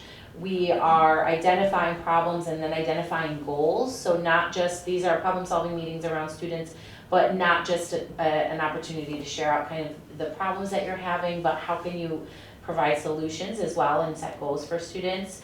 And how can we use data to make the best decisions. And so, again, Kelly Santora led us through this great experience as a team where that could dive us a little bit deeper in our problem solving for students, to think about what are some of the supports that we can put in place. So this is just one example of how we're continuing to refine the IST and PST process, and align those processes across K-6, 7-12, and then K-12 as well. Another piece of our management plan under Wellbeing of Self and Community was our DEI Coalition, which some of our board members are a part of. And so this, we're really leveraging this coalition this year to help us accomplish some of the key partnerships and focus areas that we have identified through our management plan. So this was just a summary that was shared. We have a very large group, very diverse group with our coalition this year. We're really excited about everybody who's showing up to support this. So we started with a kind of just a review of some of the things that we've done in the past. And then focusing on this year, we're really looking at how do we continue to push ourselves and again, focus on how are we leveraging this coalition to make sure that we are involving the community, strengthening those partnerships, and really expand on some of those pieces that we have been working on through that coalition, like under curriculum, increased equitable opportunities for students, human resources, continuing to look at recruitment opportunities and the hiring rubric, and family engagement. This is where some of those community partnerships will obviously be key, and we've already had one community event around restorative practices this year, but continuing to look for family events to support this work as well. Okay, almost there. Just a couple more slides.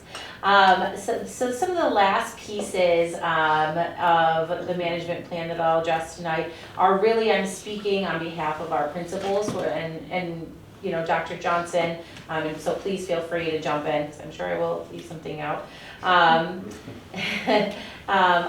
enhancing and clarifying communication systems. So as of this point, surveys have been sent to K-12 families from the respective buildings, so they're sent right from the buildings, around gathering feedback. So, and the feedback they gathered was around what preferences around frequency of communications, types or modes of preferred communications, and then the content of the communications. And so we're at the point of analyzing some of that and kind of using that to make some decisions about how we can align and make some of the communication practices more consistent. You nailed it. Perfect. All right. And then in addition to that, one of the areas that we looked at was promoting student activities and achievements.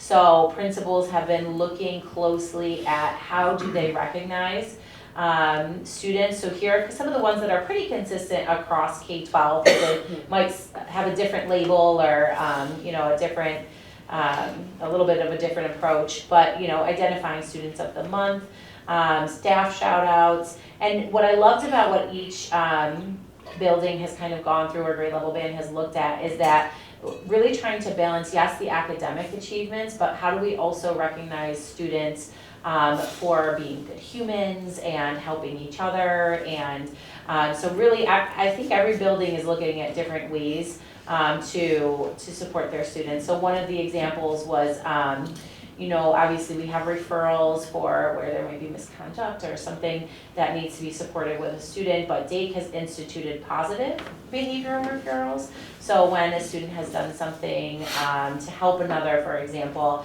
then they get a referral to on their positive behavior. So really looking at expanding those different ways to promote students.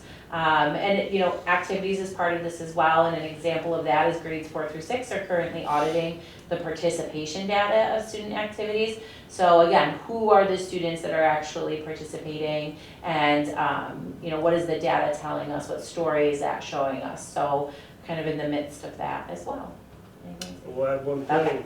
It's been a great opportunity for the principals and within the buildings to have conversations around our values, so like our PBIS. So 7-12 are pretty well aligned with our community values. But as you heard, they're sharing ideas of things that are going well and thinking about ways that they can even improve further upon that. But really at the 4-6 level with the CARES, which you may or may not be familiar with, and it's provided opportunities to create some alignment across the buildings there, and also think about the vertical alignment. In the elementary, the K-3 is kind of a mixed bag by building, so I think that's going to be an important part of the conversation moving forward, and kind of how they maintain their individual identities around their values, but also have some of that cohesion. So, thank you. Yeah. So, I know we have shared a lot of information with you, but if you have questions or comments, we'd love to hear.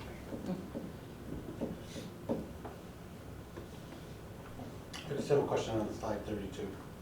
On the slide back. Make it easy for you. Easy enough. Go in reverse order. Just honor roll with letters, what's that mean? So just the recognition that, yes, they've made honor roll, but they also have fairly consistent letters that are sent home when they're I just didn't know what that identified meant with letters. So Yeah, like a seal or something. Yeah. I just, I'm letters sorry. home to, you know, Yeah, that's, so-and-so yeah. made second quarter up. Yeah. Okay, thank you. I just didn't know what with letters meant. Yeah, I guess I don't know if I needed to add that part, but I just want to make sure you knew I would there were just say honor roll letters. letters. Another Honor roll letters could have also been, yes, Well, you're the right. reason I asked, I'm gonna There's tell you a the lot. reason I said, because we as a board had moved away at the high school level of, you know, valedictorian and all that, and I was wondering if it was kind of that realm, and I was wondering if it was contradictory what we were doing when we made those Well, decisions. that's a great point, John. When we made the decision on graduation not to have those titles anymore. So that's why I asked with letters, I wasn't sure what that meant. That was the reason for the question. Well, it started a really nice conversation though around that, like across the buildings, both up and down, and across, are people using the same criteria? All right, and your comment we can take back, because that's one that we didn't talk about. So I appreciate that, but. I was just gonna comment too, around the, positive referrals at Dake. Those are just so nice, and, I know that Rogers was doing something similar. So like, I just had a son go from Rogers to Dake, and he would get the little postcards sent home. And like, I can't even tell you like how it really like boosts their like spirit, and like he was so proud of those, and like we had a whole collection on the fridge, which made me proud, but like it really was meaningful like to receive those in the mail, not just for like for me, but like for him too. Like it was really special to him. I had some, on slide 21. I had a whole bunch of notes from the one we did go. So, neighborhood school configuration, just, it says the strength is it promotes and initiates a walking school model, but yet we don't do that. Right, we bus kids K-3, why they can walk, but most of them are bused. I just was, I think the idea is we still have walkers there, because they're proximal to their homes. Like I see here I listed all the time. just caught my eye, again. So I guess that question is how many of our students are bused? Would be, at some point, can you? Well, and you know, that wasn't part of the transportation analysis. We looked at specifically the extracurriculars, but that's something that would be interesting to pull. Like the percentage that are utilizing our transportation on a consistent basis. Yeah, just I wonder how that is also by, I'll say, neighborhood school. So like, is it one school more than the other, different types, so it'll be interesting to have. Well, you know what, as we prepare for the budget workshop, that could be something we take a look at and see what we can put together. Because transportation is always a consideration. It is. There's a big number, right, James, sometimes? It is. There may be some seasonal variance to that too. I know I used to walk when it was nice out and No, not so I much in understand. the wintertime. No, that's a fair point. Well, as somebody who lives on the very east side of West Arundecoy, I'm very thankful to have the bus, because like for my little one, I would never allow her to, I would never feel comfortable nor allow her to walk from our home to Brookview. So I'm very thankful and appreciative for the transportation. Any other questions or comments? All right, thank you for that comprehensive update. Yeah, it was great. A lot to digest in there. Do you have the second slide deck? I mean, I could. But I think it's my holiday. Thanks for sharing. Thank you.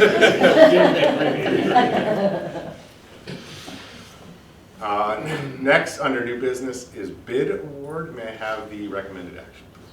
Be it resolved that the bid for the Seneca basement project in the amount of $115,800 be awarded to Maricon Enterprises, Inc. May I have a motion, please? Thank you, Mr. Connors, seconded by Mrs. Boer. Dr. Johnson? Yeah, so this is the capital outlay exclusion project that we're allowed to include in our annual budget. We had identified Seneca. And so we're presenting that. I know Mr. Brennan may have a few comments here. So Mr. Brennan?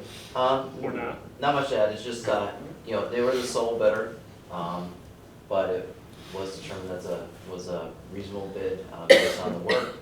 Maricon had done our work for the Rogers foyer project, so they do good work for us there. And as we've seen with other 100K projects, it's harder and harder to stay within that $100,000 envelope. It's happened to us the last three projects really, and so we've built in some additional funds within the operations and maintenance budget to cover that overage. Because that'd be great if it goes to 250 some year. Yep. So that 15,000 doesn't get aided in the same way as That's that correct, difference? yeah. Okay. Don't get it at all, right? Right. Yeah, they'll just aid the first 100,000. Okay. Any questions or comments? Just a comment, so how long has been the we call it the $100,000 to the capital outlay exclusion, probably we always call it 100. How long has that been in effect? Do we know? I'm just wondering, we always ask, we've advocated to our legislators that we need that increase. And last year we were hopeful maybe 250. Even if we looked at how many years it's been there and what is $100,000 indexed for inflation, and might say, hey, listen, indexed to inflation, it's 175. Can we get it to 175 instead of the 250? It's probably been at least 20 years. It's probably 250. Yeah. But if it's more than 250, let's shoot for that too. Your point's taken, Yeah, it's just that number it doesn't go as long as it used to. Yeah. So. And it's also come up at facilities that having to have it only in one physical building is problematic as well. We got close to the 250 last year. We thought that was going to happen, and then it didn't. Last day, I shared at the facilities committee meeting earlier this week that our legislators didn't even come up in our talk. So it didn't seem like it's high on the priority list this year, but we'll keep working on it. Yeah, we should put it on their priority list. Yeah. Okay, any other further questions on this? All right, all those in favor? That is 7-0, it's listed. Next is textbook recommendations, and this is a first read, so I'll turn it over to Dr. Johnson. Well, sir, we have a couple of textbooks to recommend. Ms. Miga, would you like to introduce those? Yeah, so these are texts from some of our humanities units, so they're mostly K2 and then I think 1 or 2 third grade texts as well. And so kind of exciting. This is probably our last like large chunk of text that, you know, we've been pretty regularly bringing you text to approve as we have been working on our humanities units. And so this is one of our last kind of rounds.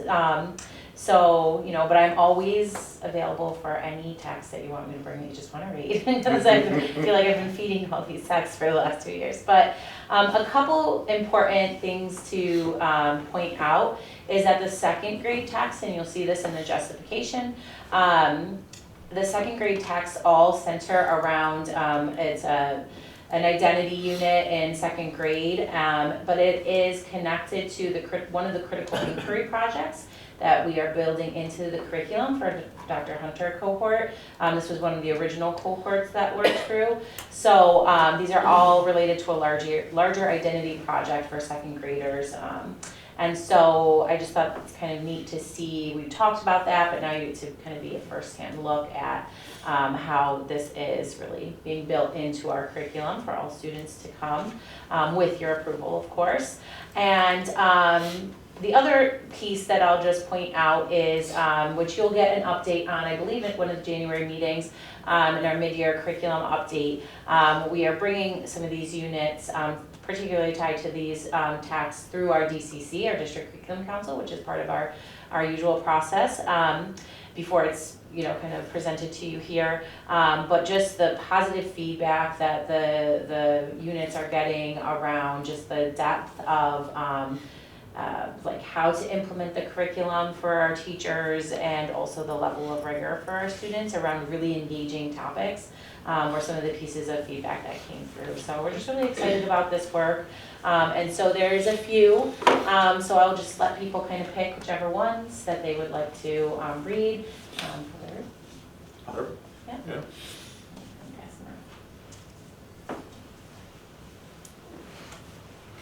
And we will anticipate voting on those at our January 4th meeting. Next is field trip request. May I have the recommended resolution, please? Be it resolved that the field trip request for varsity ice hockey players to travel to Binghamton, New York on January 26, 2024 be approved as presented. May I have a motion? Thank you, Ms. Portable. May I have a second? Thank you, Ms. Vargas Cronin. Dr. Johnson. So this is a overnight trip that we're presenting for ice hockey, and it's really to round out their schedule for the year. And so they've been searching for a team that would be competitive, that's available for play. And this is kind of a neat, I guess, experience that they presented, where the boosters are involved, and the boosters have committed to supporting 100% of the cost for lodging and travel. So presenting it to you, we've got the appropriate ratio of district personnel to player ratio for supervision. If there's any questions, I'm happy to answer those. Any questions on that? All right, seeing none. All those in favor? That is 7-0, Ms. Lustig. Next on the agenda is board liaison assignments. And Mrs. Lustig, do you think we should discuss first and then move, or move and then discuss? Probably discuss first. Yeah, let's do that. So obviously we had a vacancy for a while, and that vacancy is now filled, and some other members were filling in on board liaison assignments. So what we had open was PTSA, TLC, and DAKE. So we have a discussion, and it's really going to revolve around Melissa. Are you comfortable with those 3 assignments? Yeah. That would be probably the easiest solution. Yeah. Happy with those. Excellent. Anyone have any issues or questions on that? Easy peasy. May I have a motion to approve the revised liaison assignments as discussed? Thank you, Mrs. Fornaball. Seconded by Mr. Sullivan. All those in favor? That is 7-0, Mrs. Lustig. grab a book for myself and keep those moving. Next is the 2023-24 Board of Education goals discussion. So we just earmarked a spot on the agenda. I had sent out an email, I think last Friday or the Friday before, with some draft goals, which were, I'm gonna find them.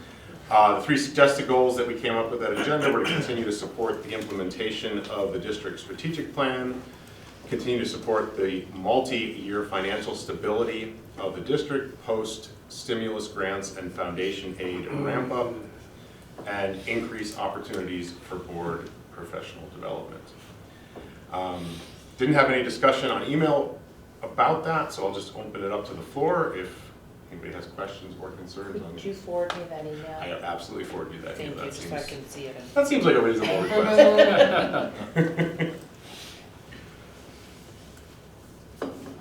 Other than not actually having the email, is there any questions, comments, feedback?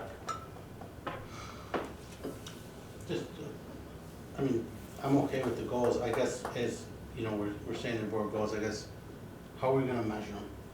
So we need to we have goals, and then we're gonna do a board review at the end of the year, and how do we measure success to these goals? Like, what matrix are we gonna put in place, or rubric, should I say, is in the educational standard, right, Chrissy?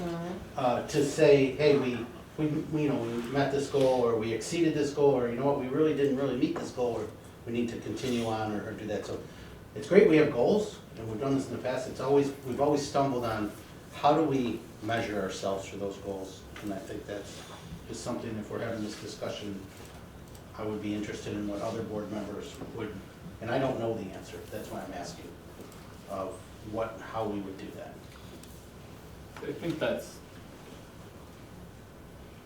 part of why the goals that were recommended here were put up. That we spend a lot of time kind of debating, trying to find goals that are specifically measurable but don't necessarily point to the strategic priorities that we've been working with the administration.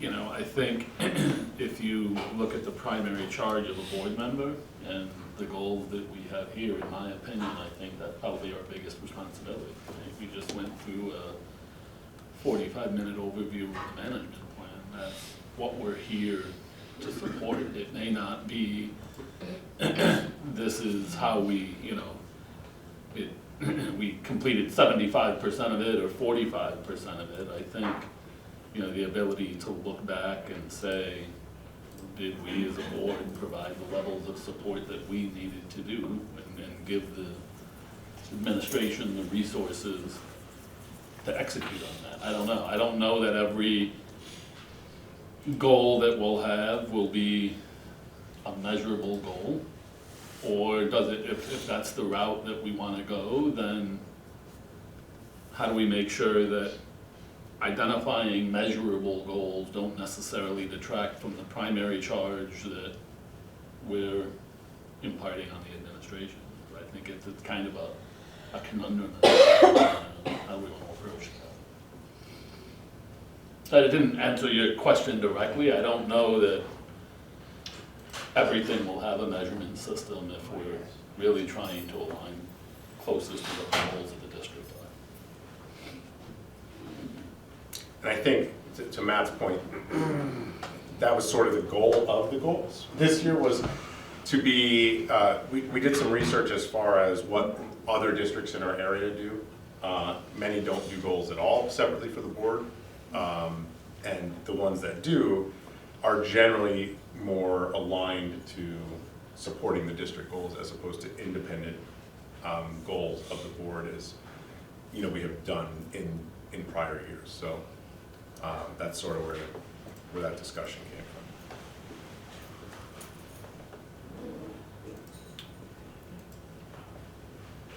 from. I would just suggest, I think when we met with Howard Smith for the last board retreat, that was a conversation I recall, just checking from my understanding. It was kind of a back and forth between the board's goals are really the district goals, because you set that, and then supporting those, or whether or not the board wanted to establish goals specifically for your development. But that's based on my memory. That may be a good conversation to have with Amy. Yeah, we do a retreat coming up.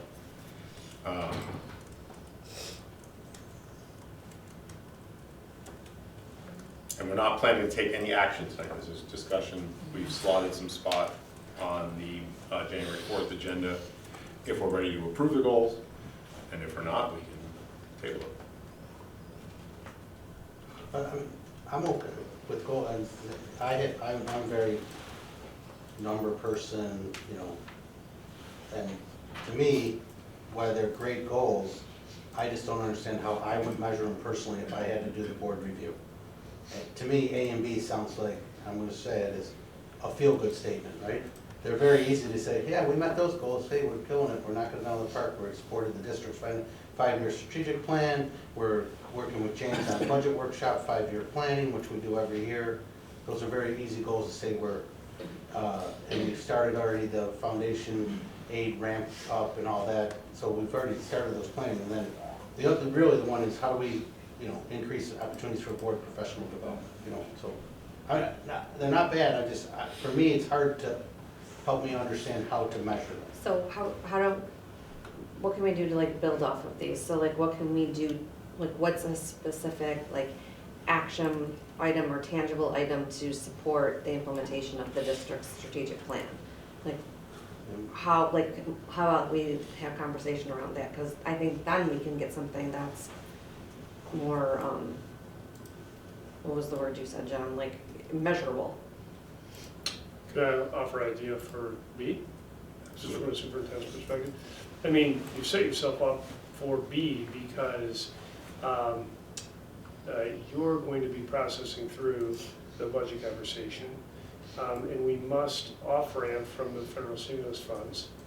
And I know that that's it is a multi-year process to successfully do that, but I think that's one that would be measurable for you, is if you're able to successfully transition from the 26 or 28, 20-something positions, yes, right, that we currently have supported by the federal stimulus funds into next year and beyond. And the second one is a continuation of the goal we started last year that was quantified by the one-off spending that we did in order to have that padding or buffer in the budget for those positions this year. So that's almost just a continuation of that process. And then I think for like the board professional development, maybe picking something specific that we can work on and hopefully achieve. Absolutely. I have a great idea for that. I'm going to save it for one of our goals.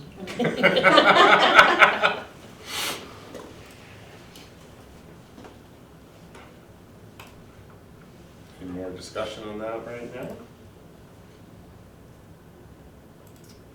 Okay. So we'll move on to the consent agenda. May I have the recommended resolutions? Be it resolved that the Board of Education of the West Arundecoit Central School District approves the consent agenda, which includes J2 through J3. May I have a motion, please? Thank you, Mr. Sullivan, seconded by Mrs. Bordwell. The consent agenda tonight includes the recommendations of the Committee on Special Education and reviewed and revised policies, which include 1210, 1220, 1230, 1240, 1250, 1251, 1260, 1270, 1110, 1120, 1130, 1310, 1320, and 1330. Thank you to the Policy Committee, led by Michelle Kramer, and all the work on that. And we just had agenda before this meeting. There will be another batch of policies coming at our next meeting, so look forward to those. Any items on the consent agenda which a board member would like removed for separate discussion? Any items on the consent agenda which a board member would like removed to vote on separately? Any questions or comments on the consent agenda as a whole? Seeing none, all those in favor? That is 7-0, Ms. Lustig. That brings us to liaison reports. We'll start with Monroe County School Boards. There's been no formal committee meetings in the month of December, so we won't have any reports there. But I do have 2 quick Monroe County School Boards updates. Speaking of professional development, the Monroe County School Board's trip to Albany, which was originally February 29th, has been moved to March 4th. So if anybody is able to go, I'll be attending. We're taking the train this year, and it's a full day of meeting with legislators who were not available on the 29th, which is why it was moved to the 4th. But yeah, reach out to them very soon if you're interested in going, because they have to get the list to Amtrak in order to secure the train tickets. The second Monroe County update is on December 11th. We had 2 sessions with our state legislators on Zoom. The entire local delegation, not just in West Irondequoit, but all throughout Monroe and neighboring counties, were able to join us. We asked questions around the budget, Blue Ribbon Commission, buses, minimum wage, tax cap, mental health, all sorts of things. The major takeaways are that we should be not optimistic as far as large budget increases this year that we've seen in the last few years. And the other interesting takeaway is we asked a number of questions of our legislators on the electric or zero emission bus mandate, which goes into effect starting in 2027, and the lead time that districts are going to need on that as far as capital projects go. We still have a whole position paper full of questions that have not been answered by either our legislators or SED. And the legislators' take were that's not going to change. We're not going to get a postponement. We're not going to get any sort of delay. It's a pet project of the governor. They still couldn't answer our questions. And we're inching ever closer to that deadline without any sort of information on that. So we'll continue to push on that, at least to get answers to our questions, as questions like what happens if we go out to a capital vote and it's not approved? What happens then? There's nothing on that. So continued advocacy piece for Monroe County School Boards. Next is liaison reports for community groups, and first is Helmer with Mr. Connor and Mr. Bay. So we really don't have an update since our last meeting because we haven't had another thing. Just the big things, you know, there's a lot of events going on in the winter time down at the Nature Center. They're hoping for some snow to do their snowshoeing. It seems like Karen's dying to get out there and snowshoes, but hopefully she can do that in January. And then the big, you know, there's the Maple Fest, but the big event this year is obviously April 8th. Mm-hmm. We've been designated as one of the Rochester Science Center's, what do they call it, James? Ambassadors, thank you, site. So there's a lot of work going on that. And we have a meeting in February, I think it is, that we'll probably bring back more information at that time as they're finalizing some of that. I know Mr. Conti, Mr. Scheller, and James and Karen have a committee that kind of what that day is going to look like, and I think we include the town too, right? Yeah. And that, so how we can bring everybody together to use our beautiful nature center. And to build on that, on January 10th, there is a Monroe County School Board social hour at the Rochester Museum and Science Center that will also be Eclipse themed or related. Next is PTSA with Mrs. Bourne. Yes, I don't really have anything to report further different from our last meeting. We had a scheduled meeting, but it was postponed due to a special district vote. So we will be having our next meeting in January. Excellent. West Irondequoit Foundation with Mr. Connor and Mr. Sullivan. We worked on criteria for membership on the board, and that was voted on, as well as the process for applying for membership. Annual campaign letter donations are rolling in. They're continuing to revise their operating manual, and the latest grant review video is up on the West Irondequoit Foundation website and social media. Excellent. Teacher Learning Center with Mr. Sullivan. Our next meeting will likely be in January, if not early February, so I will have an update after that. Sounds good. I like December, we're just like blasting through. Facilities, we did actually meet on Tuesday. James already gave us an update on the COEP for last year. We had an update on the RISE project. There's delays at SED, so we're looking at 18 to 20 weeks for approval at SED, so we're targeting March-ish which is a little bit later. We're hoping to get that done and started bidding in January. The Rogers gym floor is not necessarily a facilities project because it's through insurance, but facilities is sort of overseeing it. The old floor was removed and leveling is complete. And Mr. Conti said the new material was supposed to begin installing yesterday, so that's in progress. We targeted a capital outlay exclusion project for this year, which is the classroom doors at Seneca, which were recommended by our safety and security audit. They are in the RISE project currently, but they may be limited by the budget because there's a maximum amount of money we can spend, and as the delays incur, the costs are going to go up.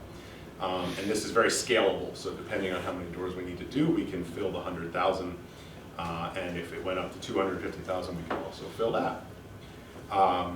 We also talked about the idea that we've been kicking around of a small capital project for this May. And we've targeted the Brookview roof for that, and possibly some other improvements at Brookview. That would be a project of roughly $800,000 to $1.5 million. That would be funded out of the capital reserve, so there wouldn't be any additional tax increase for that. And that would follow the same timeline. If it was approved, it would go to SED, and I believe they said summer 26 is when that work would happen, James? And that includes some of the, we also reviewed the master plans that CPL is working on. Very, very exciting. It ties in our building condition survey, our 5-year master plan, and really like overlays and color codes all of our buildings to where the work needs to happen and what the priorities are and what all the costs are, and integrates all of those recommendations that we've seen from Basin over the last year or so. So that's, do we know when that's coming soon, sometime soon? Yeah, they were really focused on the RISE project. Yeah. And so that'll be something they'll be working to complete this school year. We'll have a product by the end of the year. We saw some previews, very exciting. And that's it on facilities.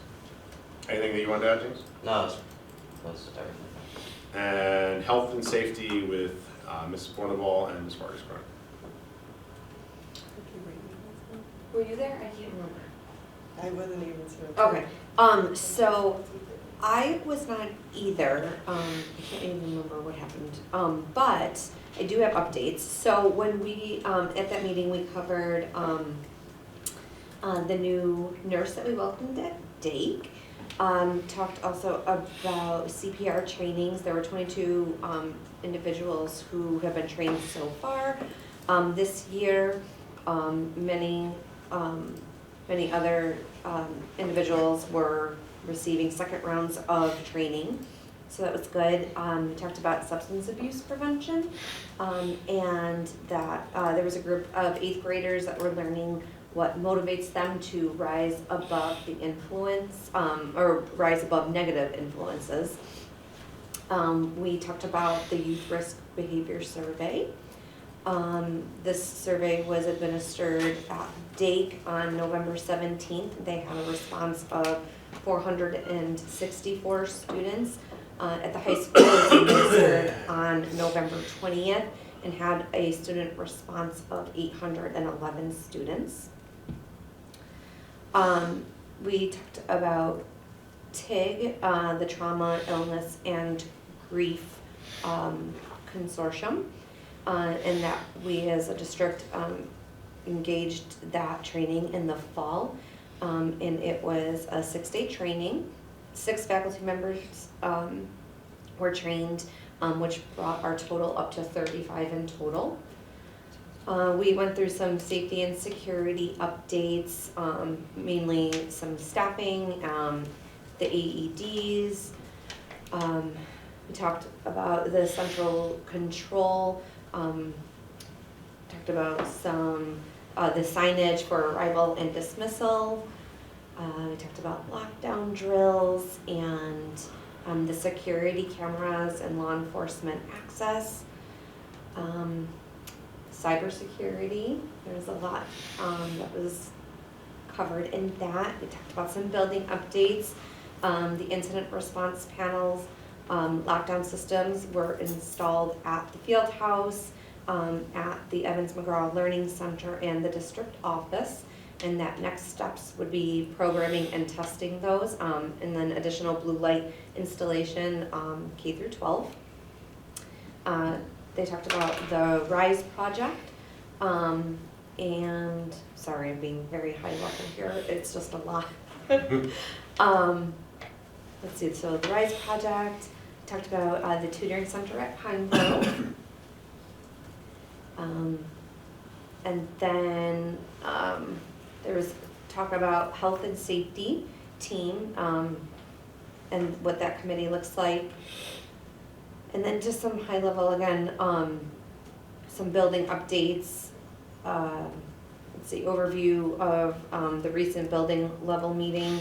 And then sharing examples of situations that the building level team have addressed, talked about some other topics of discussion, what outcomes and solutions they wanted to see. And then there was some, I think, some changes to the team site and how we just access some of those materials, and that's about it. That was a lot.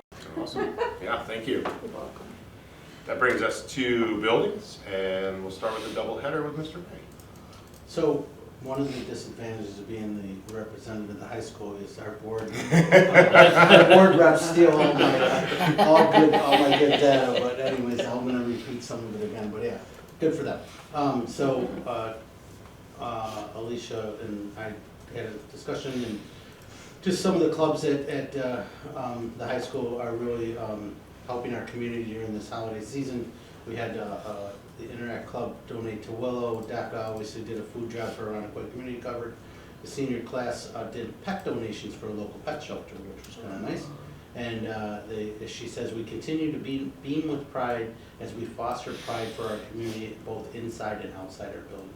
And then just a special shout out, she wanted to extend a special thank you to Mr. Connor for spending time with our Black Student Union to talk about diversity in the healthcare field.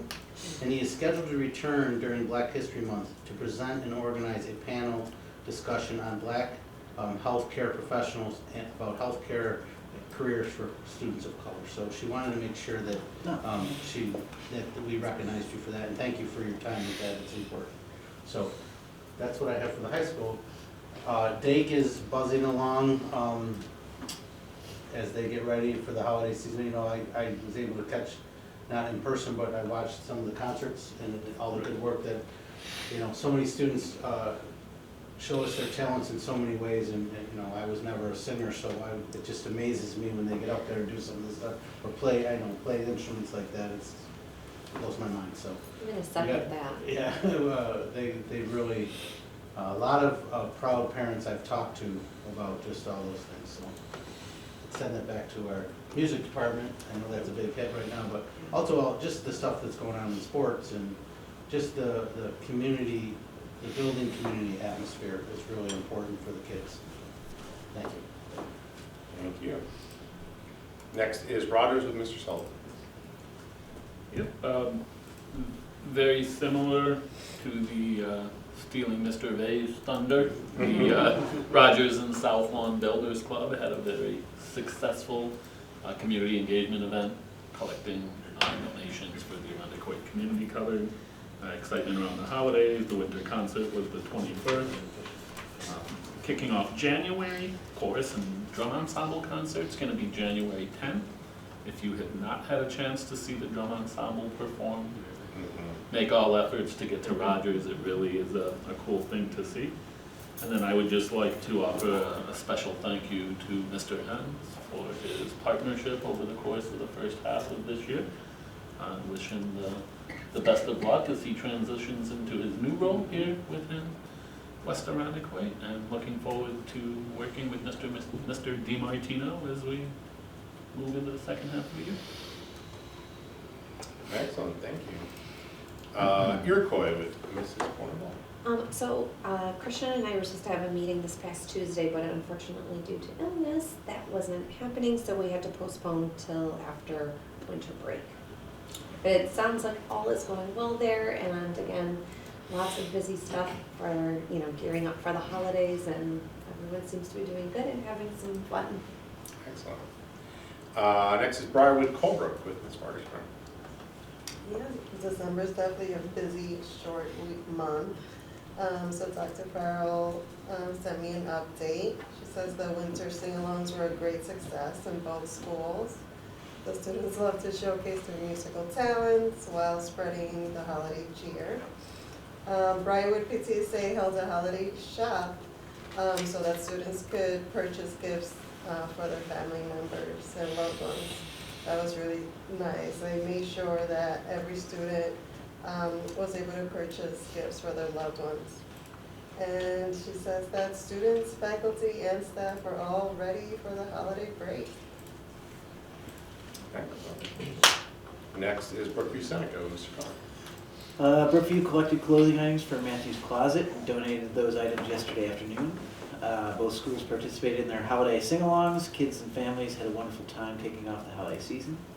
Seneca School participated in holidays around the world, where this year students learned about 4 different holidays: Eid, Diwali, Dia de los Muertos, and Hanukkah. Each year they select 4 different holidays to recognize and learn about as a whole school. Thank you. And I'll finish us out with Listwood and South Lawn. An update from Ms. Pavone. It's an exciting month with the sing-alongs and the wide variety of family activities. We had celebrations around the world, gingerbread house days, winter teas, and so much more. As I'm doing observations, I'm seeing great use of the instructional model and the implementation of both CKLA and Ready Math. I was able to see a very impactful Caring Communities lesson. We did a book exchange at Listwood and a book exchange with our 3rd graders at South Lawn. It was great to see kids excited about getting a new book, and students were eager to bring in a book they were not reading anymore. We had extras in case individuals didn't want to bring a book in. And that will bring us to future meetings. Will we have any more meetings this year, Mrs. Lustig? No, we will not. Excellent. What do we got next week? We have a study session, January 4th, 2024 at 6 p.m. at Colebrook. Business meeting, January 18th at 7 here at District Office, and a workshop on January 25th at 5:30 at District Office. All right, and that brings us to executive session. Is there a reason to go into executive session tonight? No, there is not. All right, well then I will entertain a motion to adjourn. Mr. Connor, and seconded by Mrs. Cornwall. All those in favor? That is 7-0. Thank you everyone for a great meeting. Have a wonderful holiday, and we'll see you next year.